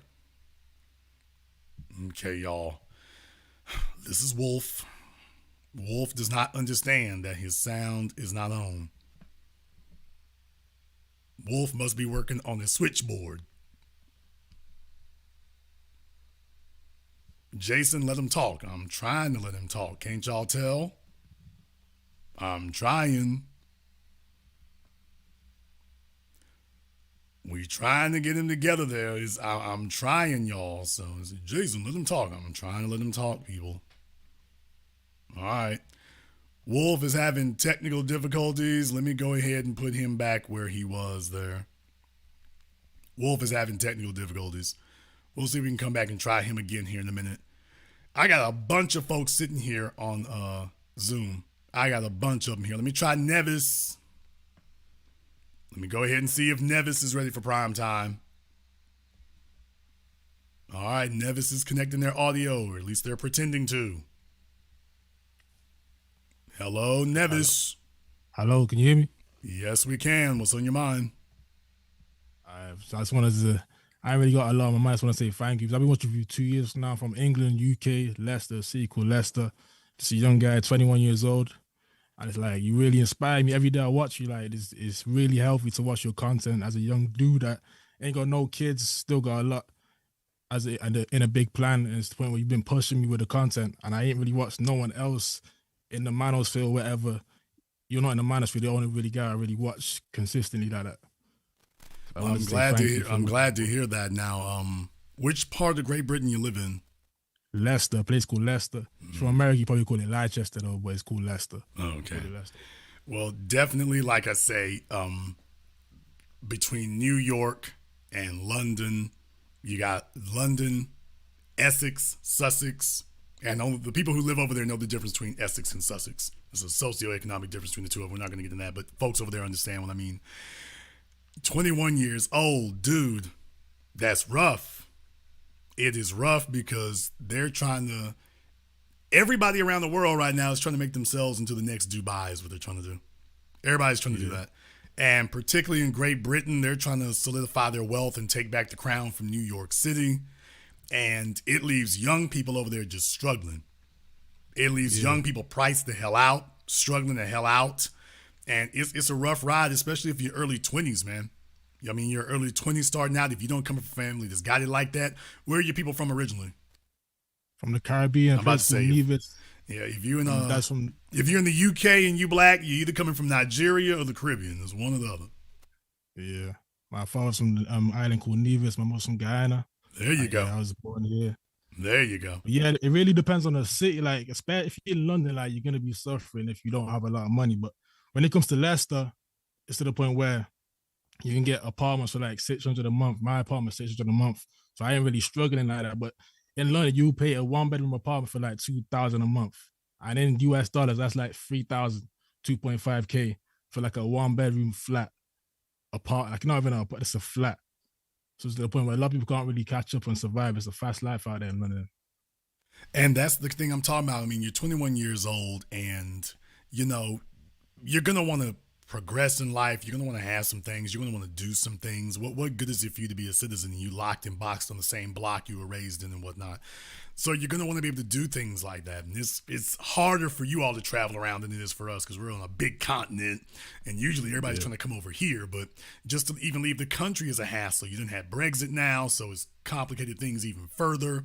And to be young people in those circumstances, and you know, they all got value added taxes and all kinds of craziness going on over there regardless. And then if your people ain't papered up, now what? Because you're in a situation where, like, you know, the mayor of London, I want to say if it's still the same guy, now you're mayor and you're prime minister. We got Indians there and whatnot, and their idea is to make things even more expensive. That's the only thing they want to do now is make it more expensive than it was. 21 years old, you getting dropped in the damn meat grinder. They're getting dropped in the meat grinder. Have your folks had to talk with you, bro? Because I see you got the hair on fleek, but have they had to talk with you about having some viable skills? I'll be real. Like, hell no. To a certain extent, they did, but not to the fullest. I had to learn at a young age, and I'm talking like, I always had ambition since like 12 years old. I wanted to just know how to make money and acquire wealth. And it's I never ever got taught how to build credit. I never got told how to invest or how to actually manage money. I had to all learn that online myself. And it's to the point where it's like they don't give you the information, but they want you to actually figure it out. And they want you to be a millionaire when you're in your 20s, but they don't give you no wealth or like financial advice on how to acquire the money. So it's to the point where when you have your own ideas, sometimes they talk down on that shit because they don't see the vision yet. And that's what my family do with me. So like when I turned like 19, some stuff happened at home and I got kicked out. Now at the time, I didn't have no job, but it's like because they're kind of stuck in their ways. My dad's a boomer. He didn't know you can make money online. So it's to the point where he didn't really believe it. He used to tell me, you ain't doing shit, you ain't got a job. But the whole time I'm making money online and I'm investing the money I'm getting online.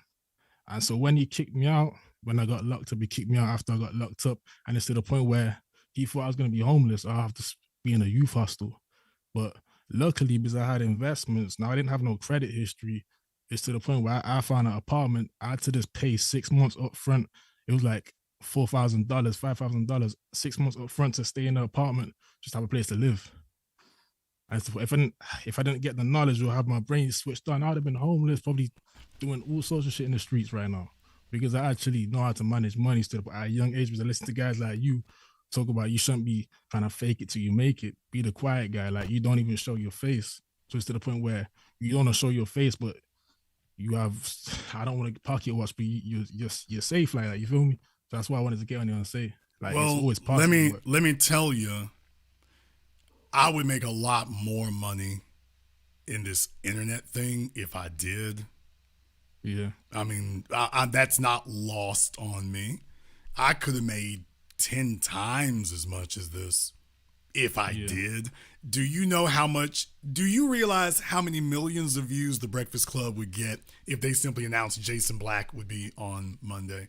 Can you imagine how many millions of views they would get? Just that quickly, you would find out just how many people really know about me. And it would be standing room only.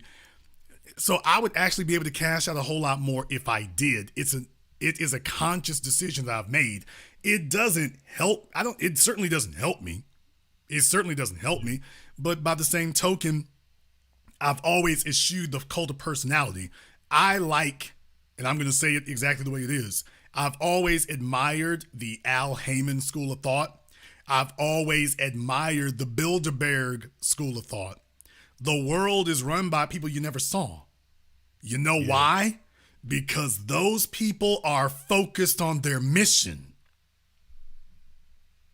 They're not focused on being seen, and they're not focused on quote unquote making friends. They're focused on being resourceful. Yeah. I've got 3 bankers. 2 of them I've never met in person. I met one in person. I've Zoom called with another one. The third one I've never even seen him. Now the money is always cleared. And to be totally honest with you, that's all you need. So I want you to start getting into your head to have resourceful people around you. Resourceful means, because it's very hard at 21 years old, see, you all just came out of school and you're used to the idea that to get something going with people, y'all gotta like each other. Because that's the that's the currency of school though. Because you all aren't producing anything of any value yet. You're not, producing goods and services. You're just learning. So in the school environment, that's valuable. Now you've crossed over here. Value over here is results. Value over here is results. Yeah. Everything else walks. So it can be very hard sometimes to make that distinction, that difference. Your job, you certainly don't want your name to be, bad and dirty in the streets. You certainly don't want that. But the worst thing for your name is to have useless people around you. For you not to be resourceful and for other people around you not to be. So if you and I are talking and you can't tell me a skill that you have, something that you excel at, having twists and dreads and things is great. I don't know how much of an excellence it is. Yeah. So, but my real thing is, I give you my breakdown. Having a skill set that you can utilize anywhere. Because as you see, when what you're expressing is, folks will try to freeze me out of the economy. They can't freeze you out when you have a skill set. They can't freeze you out when you excel. They can want to do it all they want to. They can't make it happen. So I want you to get that into your head. The next thing is what you said there before. It's a very simple thing here, and I want young men to understand this around the world. What should your focus be? How should you define success or progress? What's the metric? Let me put this to you in very simple terms. What is your ability to turn $1, or in your case, £1, into $2? That is a question that you will be dealing with for the remainder of your days, and your competence and ability to answer that question is going to determine what kind of life you live. Okay. I'm going to break down, because I remember in a lot of streams you always say have a plan as a dude, right? So I'm going to break down just the quick story of my life so you understand the skills I got and the skills I'm going to get.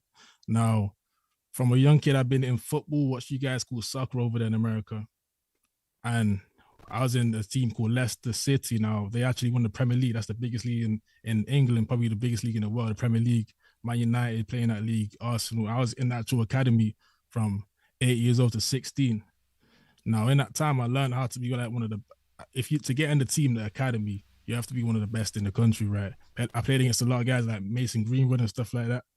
Callum Hudson-Odoi. So over that kind of period, I learned how to play football, and I also had a father that has a team called Carib.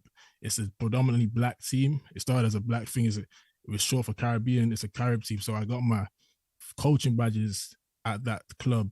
That was a Sunday league team. I got my level 1 FA level 1 coaching badge, then my FA level 2 coaching badge.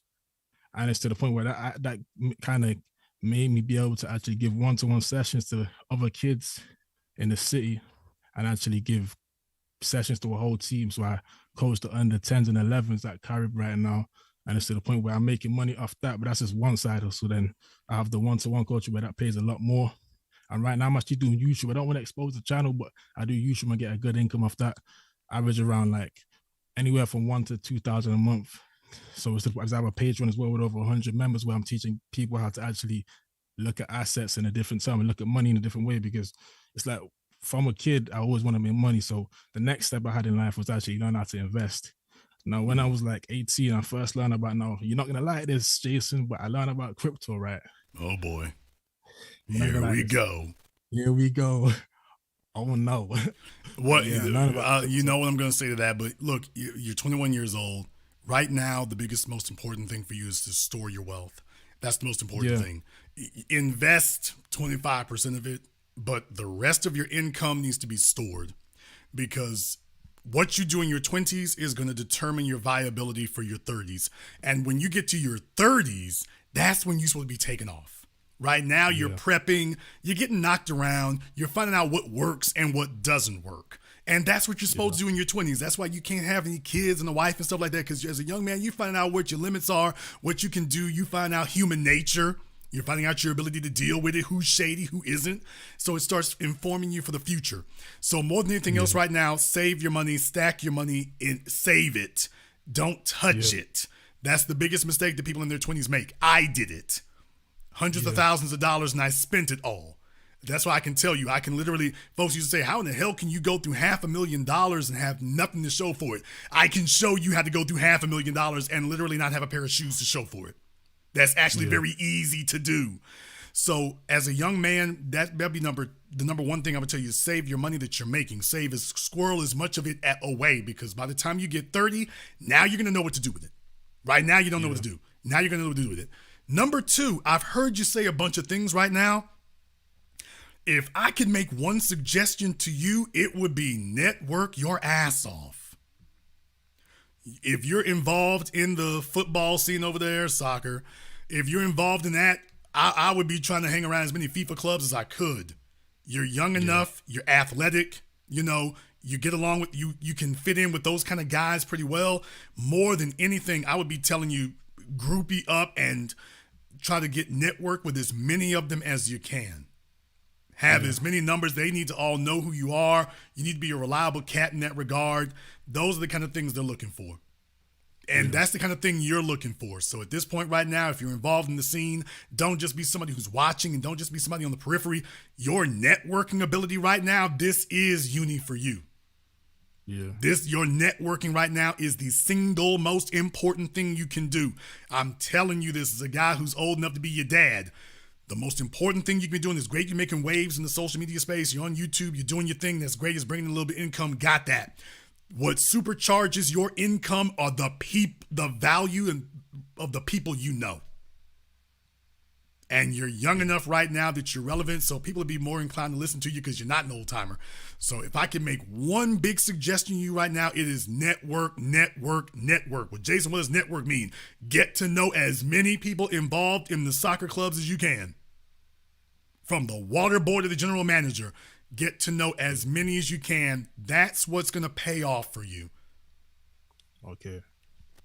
Collect as many phone numbers, names, addresses, go to parties, sneak into parties, whatever the case may be.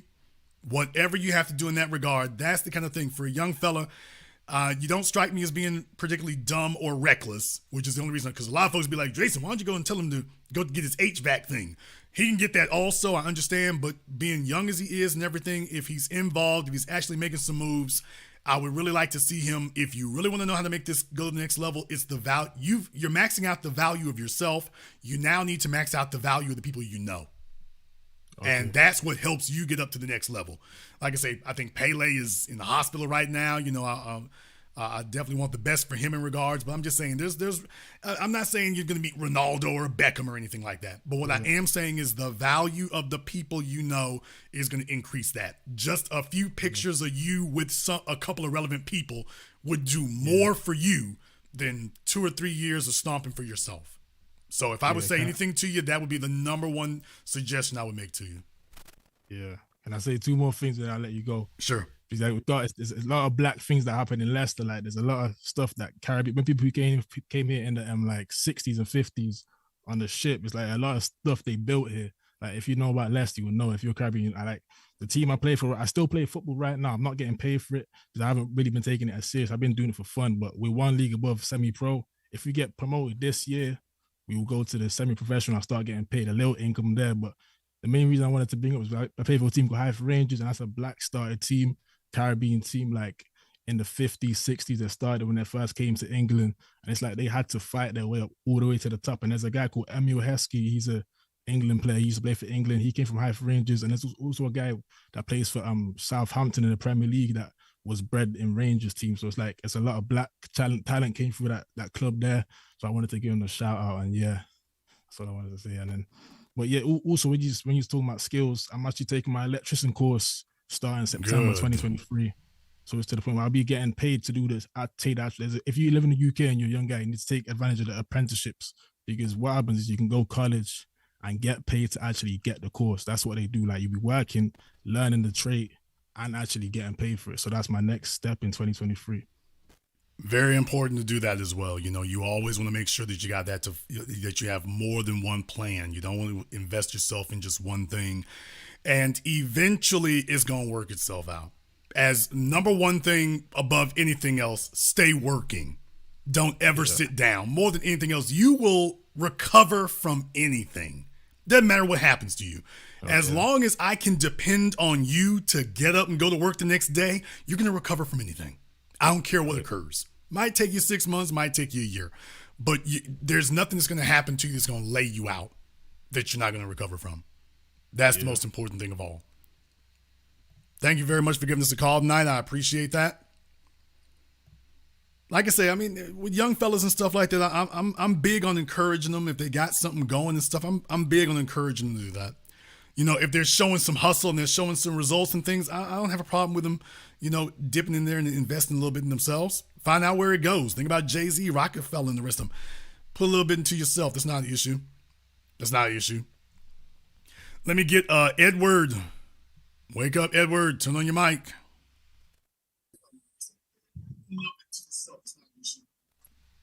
And there goes Edward. Okay, Edward, pay attention to me. Hello, Jason Black. All right, brother. What's on your mind? I just want some word of advice. You know, I'm always looking to learn from especially more experienced, older Black individuals such as yourself.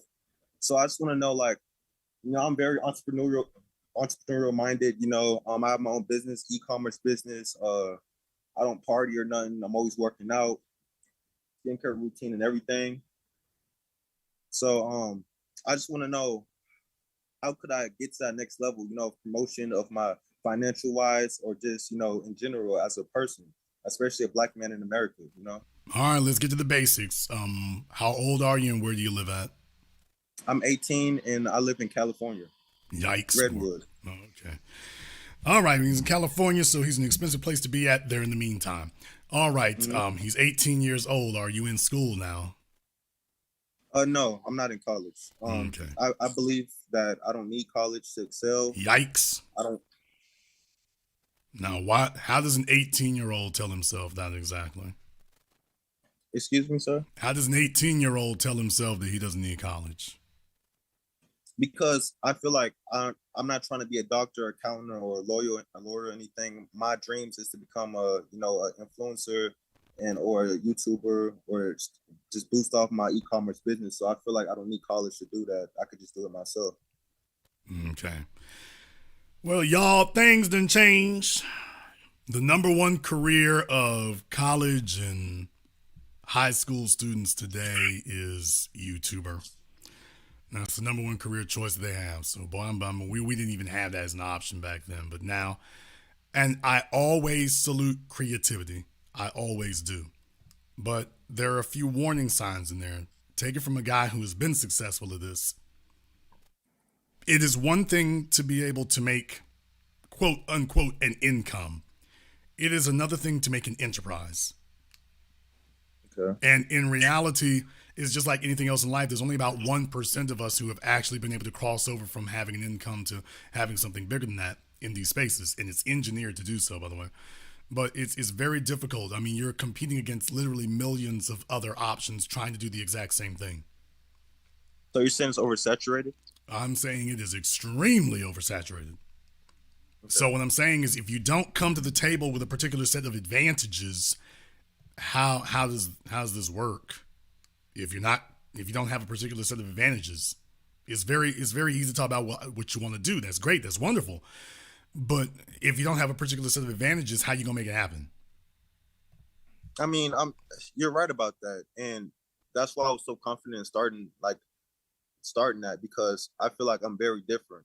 Like I bet every creator does. Every creator thinks they're different. That's why they started. Well, thank you. You saved me the time to have to say that. So everybody says they're different. Everybody says they're special.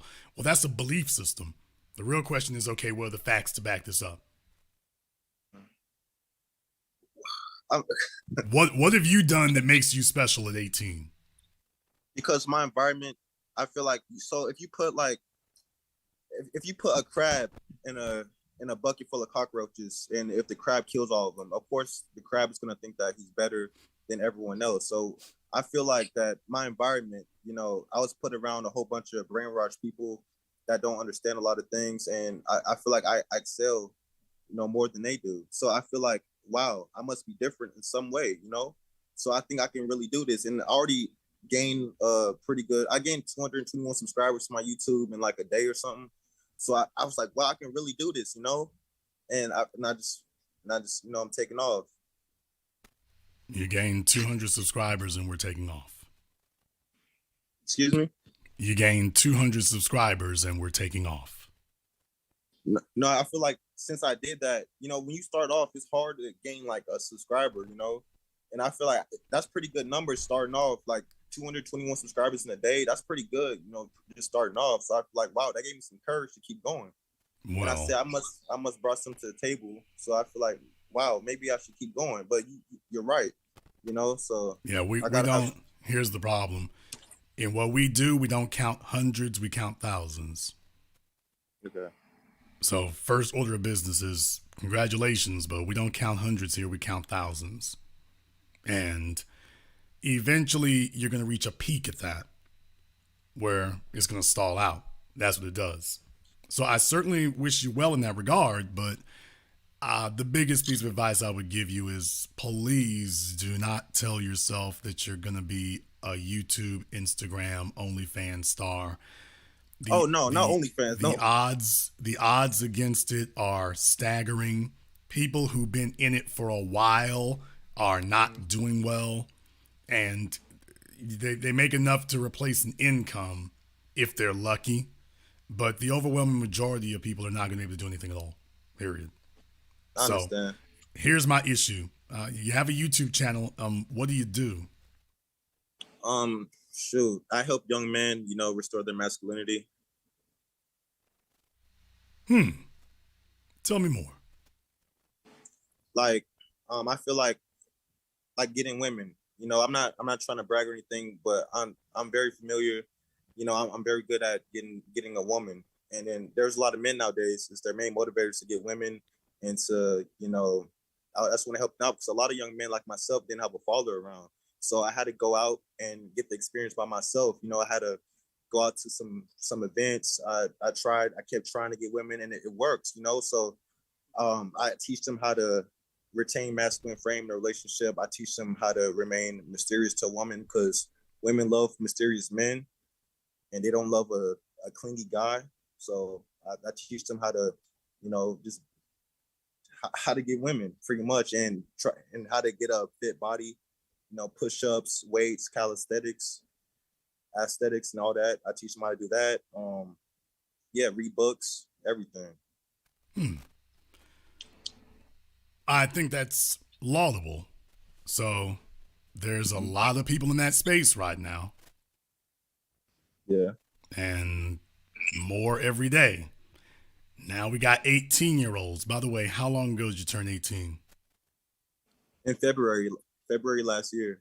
Okay, so I'm finna turn 19. Less than a year ago, he was 17. Now he's 18. It's about to be 19. I think that's all very ambitious. Let me just ask you one question in particular. What is the plan? What's the agenda for a woman in your life at 18? The agenda is it's not just getting women. It's the agenda. The agenda is getting a woman and knowing how to keep the woman. That's a big factor too. Because I'm not teaching men to be pimps and all that, but I just want to teach them how to get a woman, keep it, so we don't have a whole bunch of like baby. And it correlates to your philosophy as well a little bit.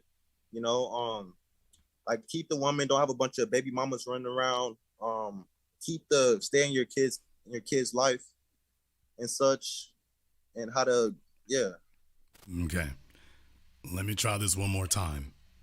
What is the agenda for a woman in your life at 18?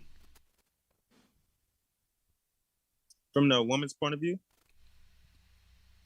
Whichever point of view you think is relevant. What's the agenda for having her there?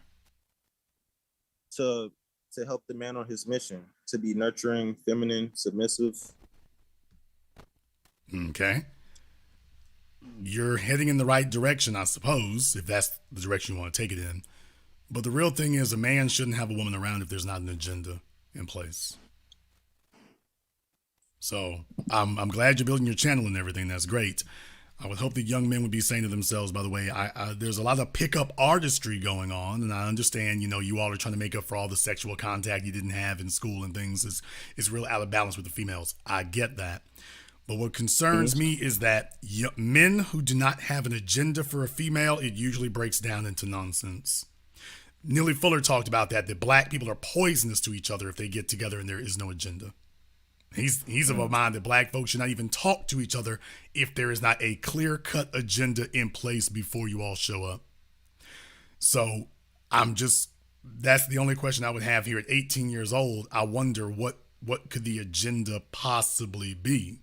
And if you have a bunch of guys sitting around trying to figure out, quote, how to get women or how to pick up women, I'm again wondering, what's the agenda? Because a man is supposed to increase a woman's value.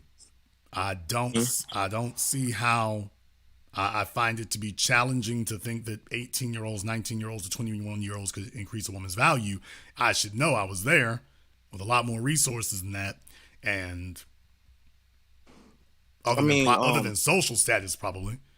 But that would be the number one thing I would take a look at there.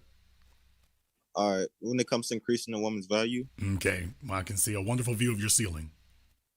Oh, sorry.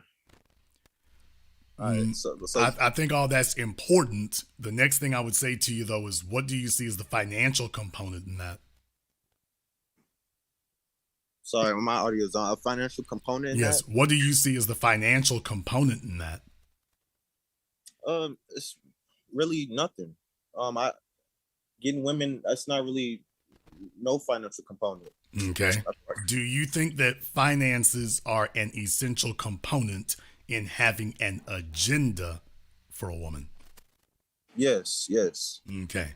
So, how can we round out the understanding of masculinity if the finances, which are a critical key component, aren't even being touched?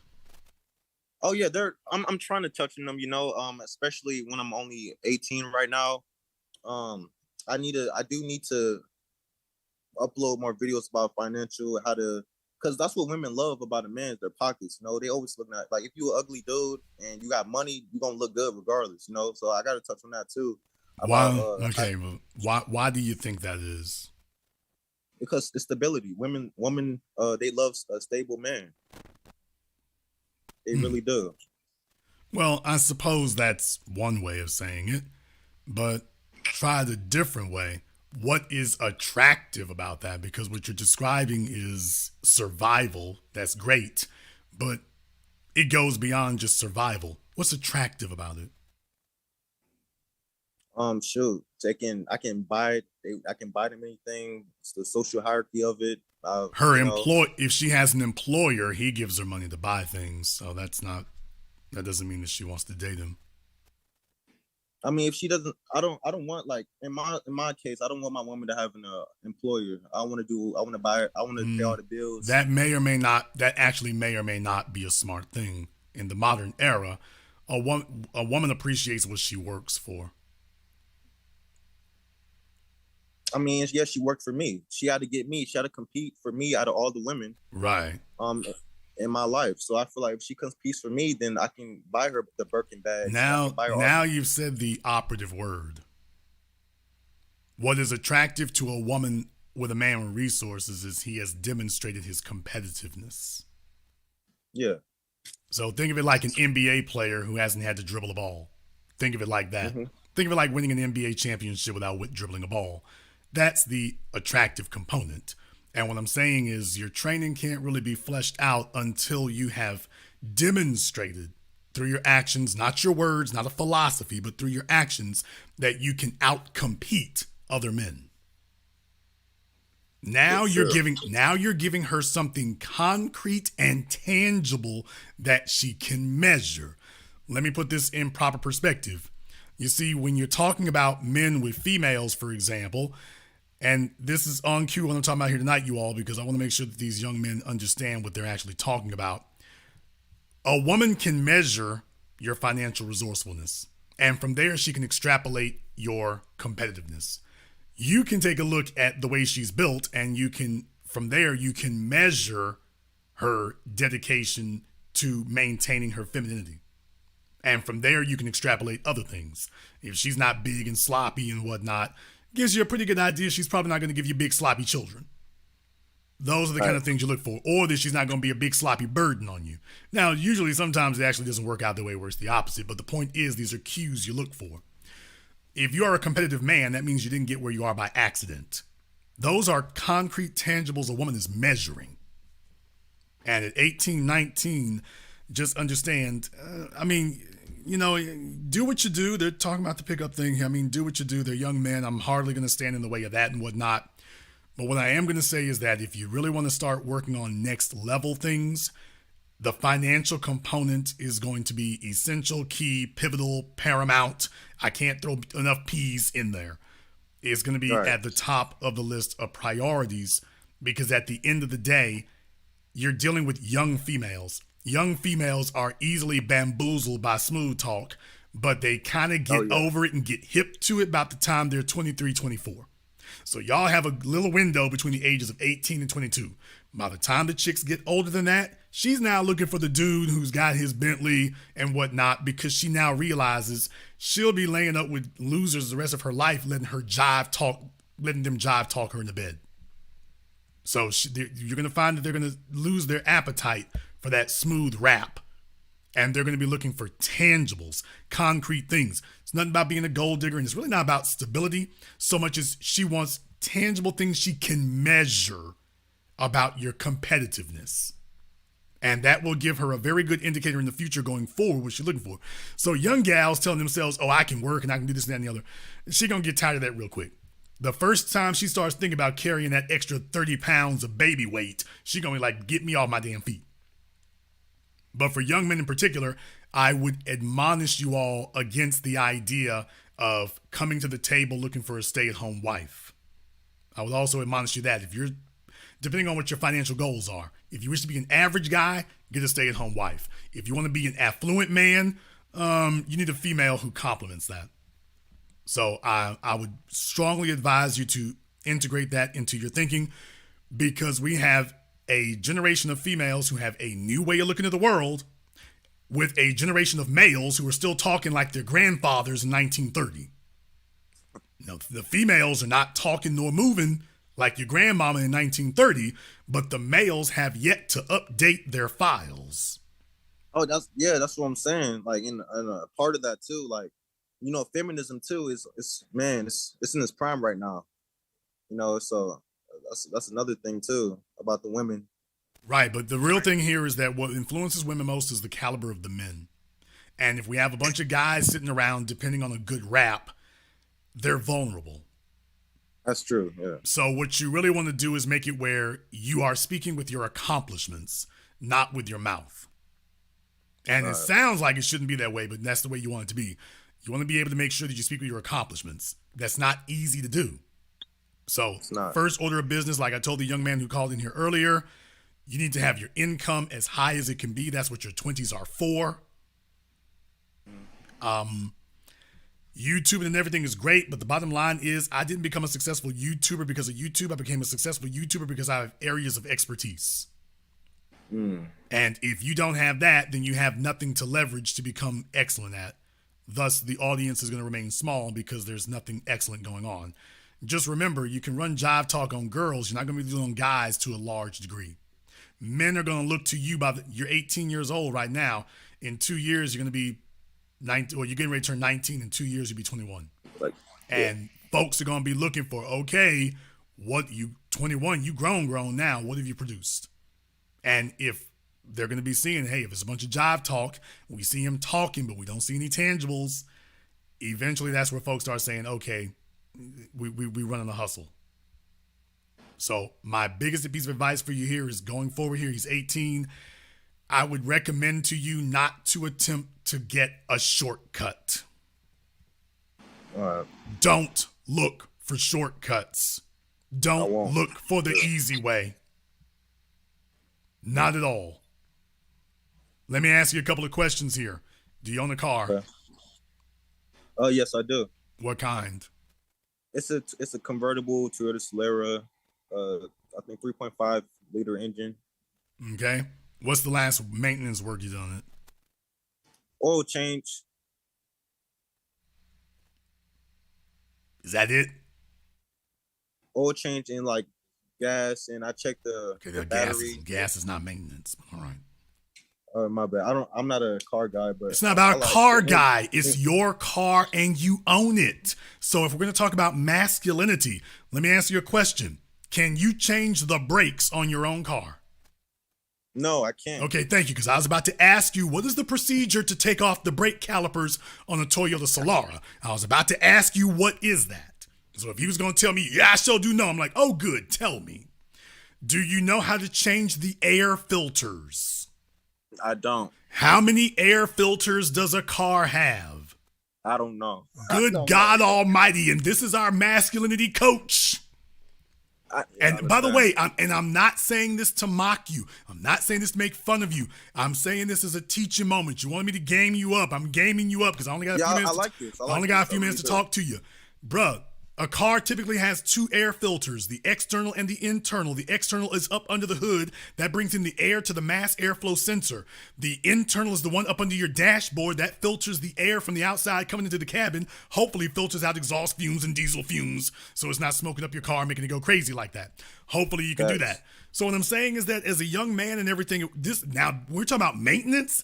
That's basic maintenance. Basic maintenance is being able to change your brakes, change the air filters, changing the oil, that's cool. But when we're talking about basic maintenance, that's really basic. And we can even go further into bleeding down the brakes if we really want to do that. So what I'm saying is, as a man, you have a car that's not expensive to maintain.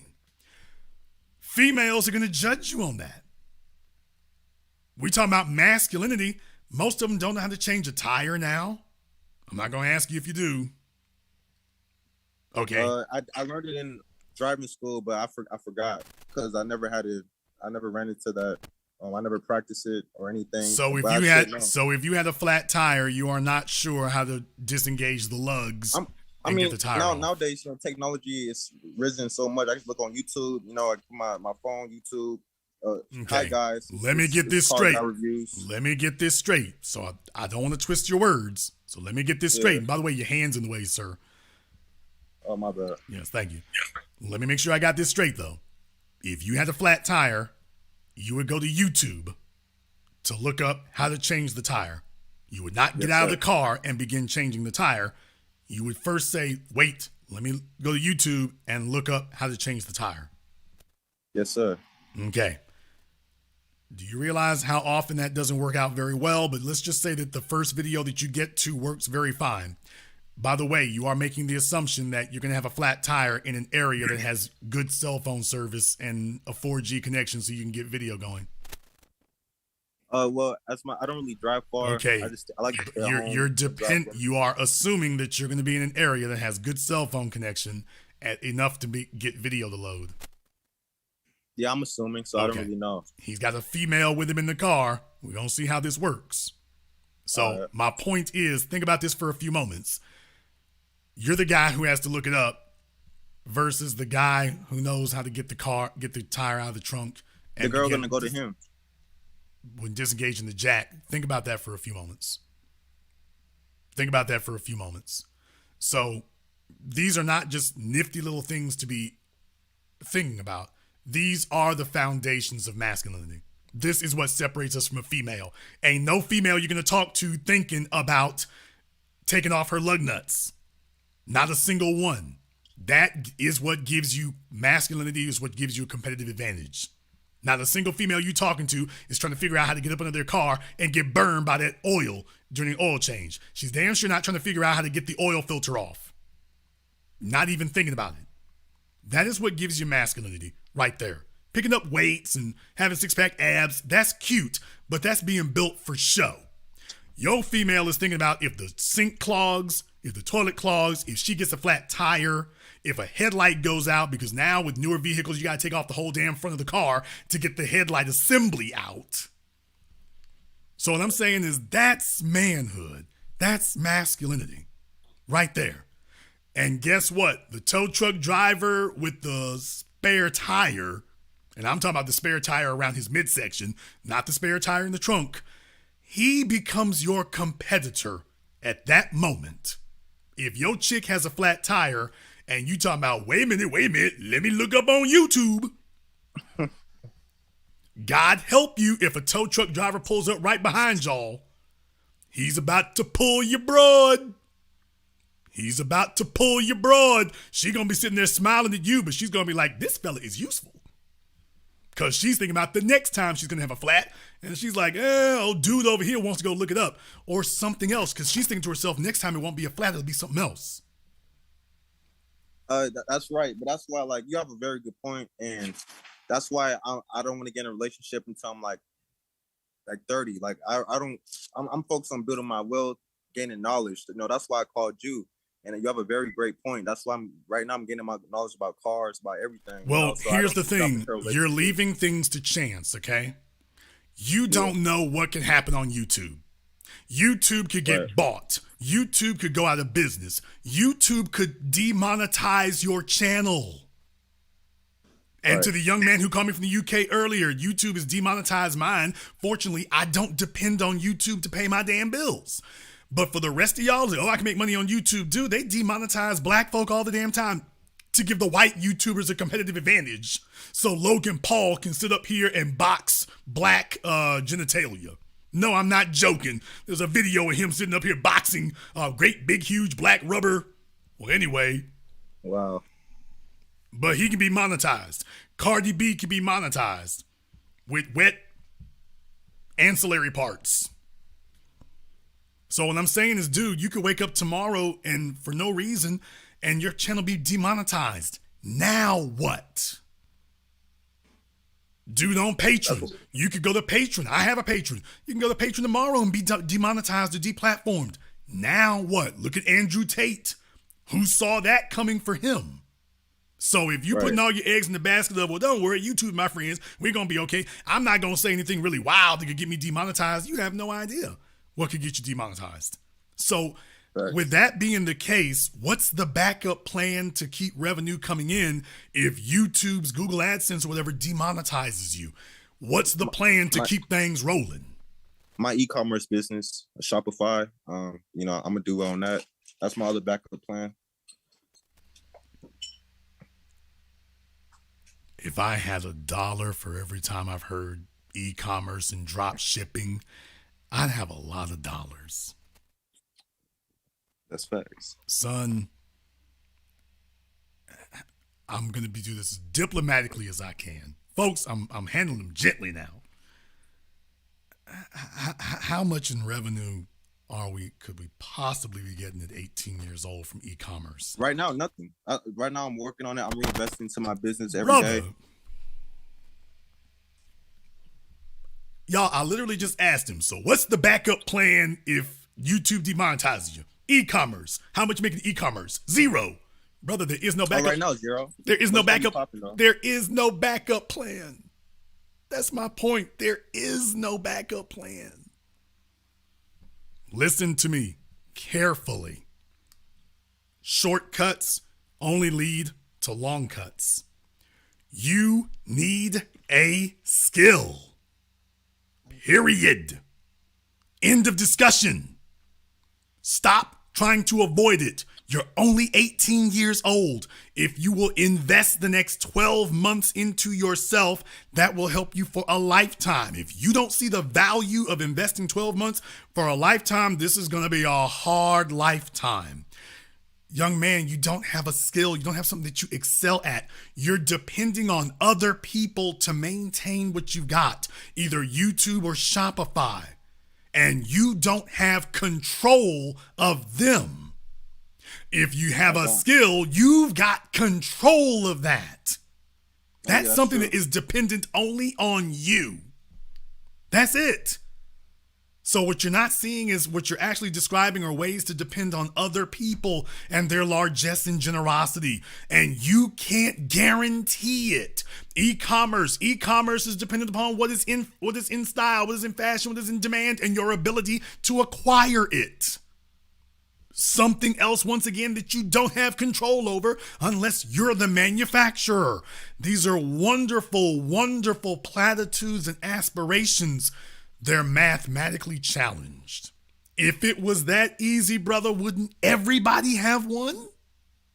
I know it's not easy, but I believe quantity and quality goes a long way. If you're consistent with it, I feel like. But now, since you're smarter than me, you're older. Single biggest piece of advice I can give you. Single biggest piece of advice.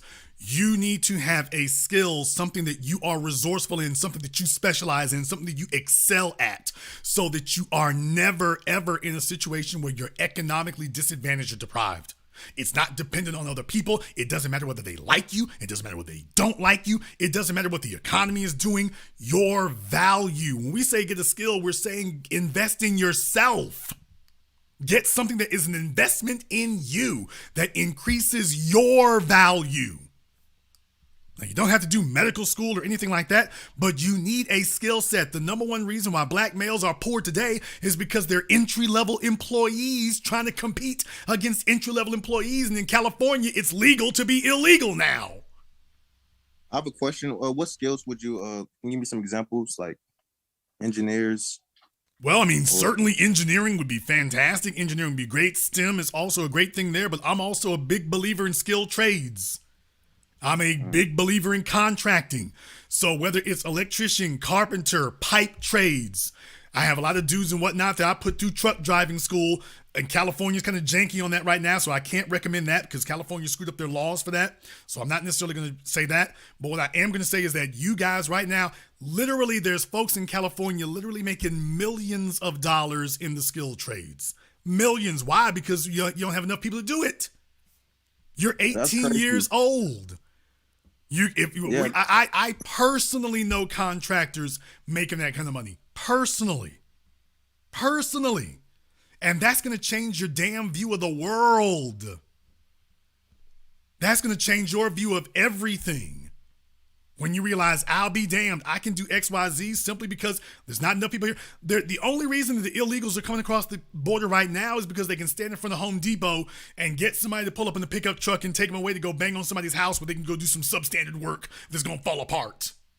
Which is, by the way, that's the big scandal right now is the illegals don't do good work. But folks sit up here and go send them because they're lazy themselves. As young men, y'all can have the market cornered on these damn things, but looking for an easy way, there ain't no easy way. There's no easy way, and furthermore, you don't want it to be because that goes to your character. You want to be a person who faces adversity and has faced it down. The core of masculinity is we live in an age where you all's biggest adventure is surfing a website. Now, I'm not going to say it's necessarily your fault. We've civilized the damn world to a point that you all don't have dangers anymore. There used to be rites of passage. We used to teach you to use guns, use knives, Boy Scouts, Eagle Scouts, mandatory to be in the military. You used to be forced to go on adventures. We used to grab you by the damn wrist and say, you getting away from your mom and your daddy today, and you're going off with these strangers to the other side of the world. And you're sitting there all quaking and looking all crazy and things. I ain't never been away from home before. That's manhood is adjusting to hostile environments. And we got the situation where they can't change the tires on their cars in the civilized society that we have them in. So the more you consciously choose that, the more enhanced your masculinity and manhood will be. Let me tell you right now, y'all can be in the biggest nightclub with the baddest broads. If I can sit up here and engineer getting that away from you. Don't you know I can engineer? I can go out to the parking lot right now and go flatten her tire. And all I got to do is wait. All I got to do is wait for her to walk out with you. Both of you going to be sitting there looking at her tire helpless. I'm going to just ease up and elbow you out the way. Hello, miss. Couldn't help but notice having some tire trouble right there. I saw this a few minutes ago. I saw the air coming out of it. I was like, I heard a hissing sound. I figured out that was your car. Would you like me to go ahead and take care of that for you? You're going to be sitting there trying to jump in. Hey, man, I can do it. Excuse me. Yeah, I can go ahead and take care of that for you right now, man. Real quick. Oh, shoot. Yeah. At that point, right, just tell me, at that point, if you think chicks are loyal, what? She's in survival mode. One of y'all is Johnny on the spot ready. The other fella is trying not to get his nails dirty. So what I'm saying is you do yourselves tremendous favors by learning, by getting involved, things that require your hands. You're being handy. We got young men today don't know how to unclog their own sinks. It's crazy. Don't know how to put a leg back on a chair. And then can't figure out why your chick is laying up with the damn handyman from the apartment complex. Y'all will be on Maury calling her all kinds of names. All she knows is my sink was stuck. I owe him some sex. So if we're going to talk about masculinity, masculinity is not the aesthetics. It's not a barrel chest and six-pack abs and the Derek Jackson fraudulence. Masculinity is what you do and how valuable you are to everyone else. So I'm telling you, you do yourself a tremendous disservice by trying to take a shortcut. Take the hard cut, because that right there, 99% of your peers don't even have it today. They're just like you. Air filter, what you mean? Literally, it'll take you 10 minutes to change your engine air filter, 10 minutes to change the cabin air filter. It's part of the regular maintenance. So you're going to be a guy who can buy your woman a brand new car, and you can't do anything with the car after that except go to the dealership with her. Think about that for a few moments. You could buy her $100,000 car, and if something needs to happen on it, you gonna wait at the dealership with her, both of you with your purses. When we talk about masculinity, masculinity is what we do. It's not a picture on Instagram. It's not likes on Facebook. It's how useful we are to everybody else.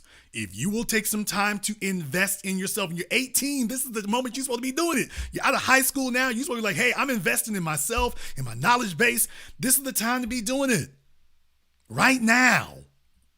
You don't have a family. You don't have kids. You got way more time in front of you than you do behind you. This is it. Get 1 year's income in the bank. Start getting your credit together now. Have a skilled trade that you can rely on that isn't dependent on any damn body else, and you're starting early. You know the real reason why young men sit up here and complain about the money that females make is because y'all are going for entry-level jobs with the chicks. Problem. They give preferential treatment to females for certain entry-level jobs. Bank teller, secretary, customer service. If they have their preference, they're going to hire a female for that. You have no control over that. And you can't prove they're discriminating against you. Start stacking the deck in your favor. That's what I'm telling you. Stack the deck. The game isn't won at 20. The game is starting at 20. The game is won at 30. Start stacking the deck now so that when you get to 30, you winning. But there's no skill set over here. My biggest piece of advice to you would be do that. If YouTube takes off, that's great. If e-commerce takes off, that's wonderful. You need some guarantees. Just in case these other things do not work. Because otherwise you're putting all your eggs in one basket. That's not even good investing. A good investor would diversify. A good investor doesn't just take high-risk stocks. He doesn't just take high-growth stocks. A good investor gets boring stocks. He gets the GEs and the GMs and the Fords and the Disneys. Nothing to see over here. AT&T. Nothing to see over here, but hey, you can't make a bunch of money on those, but they're consistent gainers. So right now you're betting really heavy on high risk, high reward. I get it. You're not investing anything on foundation. This is a formula for disaster. Everybody starts off with good intentions. Damn intentions. I need to know that you've rigged this game so you can win. Damn a fair game. I need to know you done rigged it. You're in California right now. California is dying for skilled trades. That place is dying for them. California is dying for engineers. It's an absolute dire straits for engineers right now. True. Not just California, Nevada, Arizona. They want to go on YouTube. And then, I'm just warning you right now, they're going to make sure they get fewer people on there because they're not making as much money off of they would like to be doing. My biggest piece of advice, brother, be useful. All the rest of this is cool. Great. Be useful. And at that point right there, you'll have a new class to teach the other young men. The new class to teach them is that women are a side effect. You're teaching them how to chase women. When you get to our level, we don't teach you how to chase women. We teach you how to attract them. Oh no, that's not my message. I'm not teaching yes, how, it to, is. how to chase. Yes, it is. Yes, it is. You don't think of it that way. You are teaching fellas how to chase women. Follow the instructions I've given you, and you will learn how to attract them. See, real game is not pursuing women, nor is it trying to appeal to them. True game is having the ability to stand still and the women come to you. By the way, one last thing. I'm a guy you all have never seen. You should see what my DMs look like. Oh, you never heard a scandal. You never heard nothing else. Real recognize real. So what I'm telling you, I'm not telling you what I think or what somebody else told me. What I'm telling you is women chase productivity. I don't chase women. Women chase resourcefulness. That's what I'm trying to tell you. He's 18. He's trying to learn the game right now. I get it. You said what the next level is. The next level is no, don't chase women. The next level is they chase you. What do they chase you for? If you're relying on six-pack abs and faces, brother, you don't understand. Women lie their asses off to y'all. Women pretend like they put a big premium on that. A woman is more concerned about her abs than she is yours.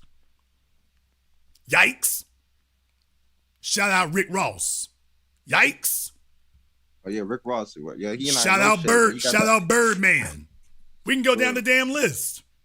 We can go down the list. If you're dependent on a chest and flat abs, women lie to y'all like a damn rug. A woman is much more concerned about her abs. She's much more concerned about her chest. She's much more concerned about what she gonna get. And your face only has a limited amount of value. When she gets, she's much more concerned about her face. She wants to know what you gonna do for that. She wants to know what you are gonna do for that. From there, once they see how resourceful you are, from there, it's a side effect. And the crazy thing is you're going to be much less interested in females after that. Because once you're producing, your energy, including sexual energy, is going to go in that direction. And the more you do that, that crazy part is the more you do that, the more they're going to be trying to chase you. He don't even hang out with chicks like that. He's just out here grinding and making it happen. And that's going to make him go into a frenzy. That's the way that works. It sounds anathema. It sounds counterintuitive, but that's the real thing. So if you want to know what the next level is, that's the part you have to work on next. But you're going to have to live this part. You can't hear it. You're going to have to live it. You already know how to get women's attention. Can you get women's commitment and loyalty? I don't want to say the word loyalty, but I'll say, can you get their commitment and get their allegiance? Now, that's a harder one. Women are loyal to themselves. Women are loyal to their interests. That's the way biology made it. Women are loyal to their interests. If serving you is in her best interest, that's where she will be. But biology also dictates that they're constantly testing what their allegiance should be to. Because that is to make sure she doesn't have assurance if she's always testing whether or not she is with the best, most secure man she can be with. That's biology. That is also what keeps men competitive. Men only get in trouble when we stop competing. Then we start having questions about whether or not we're the best option. As long as a man is competitive, you're good. I don't mean loyalty as in loyalty like a love affair. I mean allegiance like to a nation. That's why I use the word allegiance. That's why I say not loyalty, but allegiance. Sometimes you like California, sometimes you don't. I'll be damned if you're going to get up one morning repping Missouri. For some strange reason, I don't see you putting the Missouri flag on your car and expecting things to go well today. I don't think it'll be. Not at 49ers Stadium, not in LA. So my point is, whether things are going well or not, you have an allegiance. As a man, when you're resourceful enough, sometimes they like you, sometimes they ain't, but they're always having their allegiance to you because you're in their best interests. But that's because she sees that you are most focused on yourself and what you're doing, and she is a beneficiary of that. So if she has a flat tire, she needs an air filter changed, this, that, and the other, that's your time to sit up here and say, move to the side. You're supposed to be offended by that. What the hell you doing talking about going to a dealership for an air filter? If I bought that car and whatnot, you're supposed to come to me. Leadership means call me first. Let me tell you, there's big problems in your relationship if a woman's got a problem and she's calling somebody else first. Let me just tell you right now, that's not a good thing. But right now, you don't have those skill sets yet to be Mr. Call Me First. I'm telling you, get there. This is the time right now at 18, even if your family never did, your folks never did it, this is the time for you to be doing that right now. So let me give you some advice. You got a Solara. You need to be aware of how to do all your maintenance on that car. All of it. All the basic maintenance. Go take a look at the owner's manual. It tells you what it is. Your spark plugs, your brakes, your fluid changes, not oil changes, your fluid changes. Maybe you don't have to do 100% of them, but you should be able to do 8 out of 10 of those things. That right there by itself alone is going to give you a competitive advantage over these mama's boys out there in California right now. Now we got something else to talk about. And by the way, here's the crazy part about it. Even though the females you're talking to don't have a damn idea how to do any of these things, they will all be attracted to you if you can do it just that easy. And because understand something, it's easy to say, give me some abs. We're trying to buy respect. The fella who can get a woman's car working again, he didn't buy respect, he earned it. I'll let you have the last word. I just want to say thank you. You know, I'm gonna get some skill sets. It's crazy you was talking about electrician because, like a week ago I applied for electrician. So that's good. So, I appreciate it. Thank you for your knowledge. I will apply it to my life. I will get some skills. I will build a foundation. I will teach men how to attract instead of chase now. And yeah, I'm gonna look up YouTube right now how to change my air filter and change my flat tire, and I appreciate it. If you apply for that, I want to hear about that. I'll tell everybody here right now, if this young man goes and applies for that, if you go and apply to be an electrician and go to trade school, if you enter trade school, I'll give you $100. If you make it halfway through, I will give you $500. Okay. All right. That seems pretty easy. I can do that. Is it now? Yeah. I mean, because I'm very, dedicated and driven. So if I say I'm going to do something, I'm going to do it, Yeah, I know I can do it. Then I expect to hear back from you. Okay. You will. Thank you very much for giving us a call.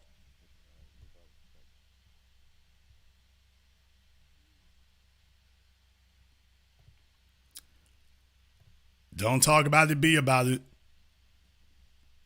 Don't talk about it, be about it. I'm glad to speak to young folk here tonight. That's very, very important because a lot of the older cats, like I say, they get old, they get set in their ways. They just want some drink and some dank and a female to be hanging out.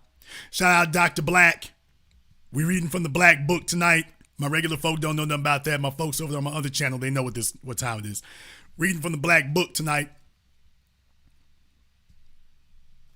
Yeah, like I say, I mean, it's look, we got masculinity and manhood. Can't change a spare tire. It's like, hey, we got to get them on their square. Not mocking anybody. I'm like, hey, let's get them on their square. They don't understand just that easy. It's like, well, how important is a spare tire? That's why you got to talk to some older cats. Do you know how many of us are going round and round with some chick about something on her car that needed to be fixed?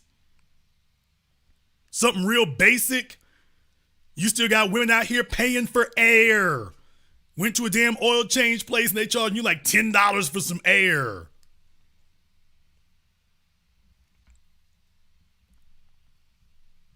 No, I got to get that straight. No. But when you got a real man involved, that's what you're looking for. That's what you're looking for. Angela, it would depend on the caliber of them. That might be something to look into depending on the caliber of it. That's something in particular I may want to look into, depending on the caliber of it. You don't do those kind of things willy-nilly. You don't do those kind of things willy-nilly, but I think depending on the caliber of it, that'd be something to look into.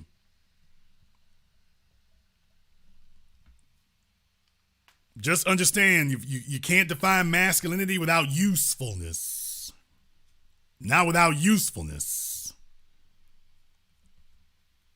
Keep that in mind. I'm going to go ahead and wrap things up here tonight. This was our 2020 Christmas broadcast. This is what we do. I'm serving the people. We serving what we do up here. Shout out here to Cult-Like Personality. I appreciate that. Like I say, we're teaching them how to do what they do and be men out here and women, by the way, and increase the value of what you are. If you are new here to the Black Channel, welcome to the Haven of Intelligent Black Thought. We do this every weekend. Click that red subscribe button. Click that yellow notification bell. Join us each and every time. If you have not been to our website, blackchannelfilms.com, you want to go there and check out our groundbreaking best-selling documentary work, 7 a.m., Gentrified, Race War, all available on DVD and streaming. Go to blackchannelfilms.com. That is blackchannelfilms.com. Thank you all for joining us here tonight. Thank you to everyone who has contributed to support tonight's program. And this concludes tonight's broadcast of the Black Channel.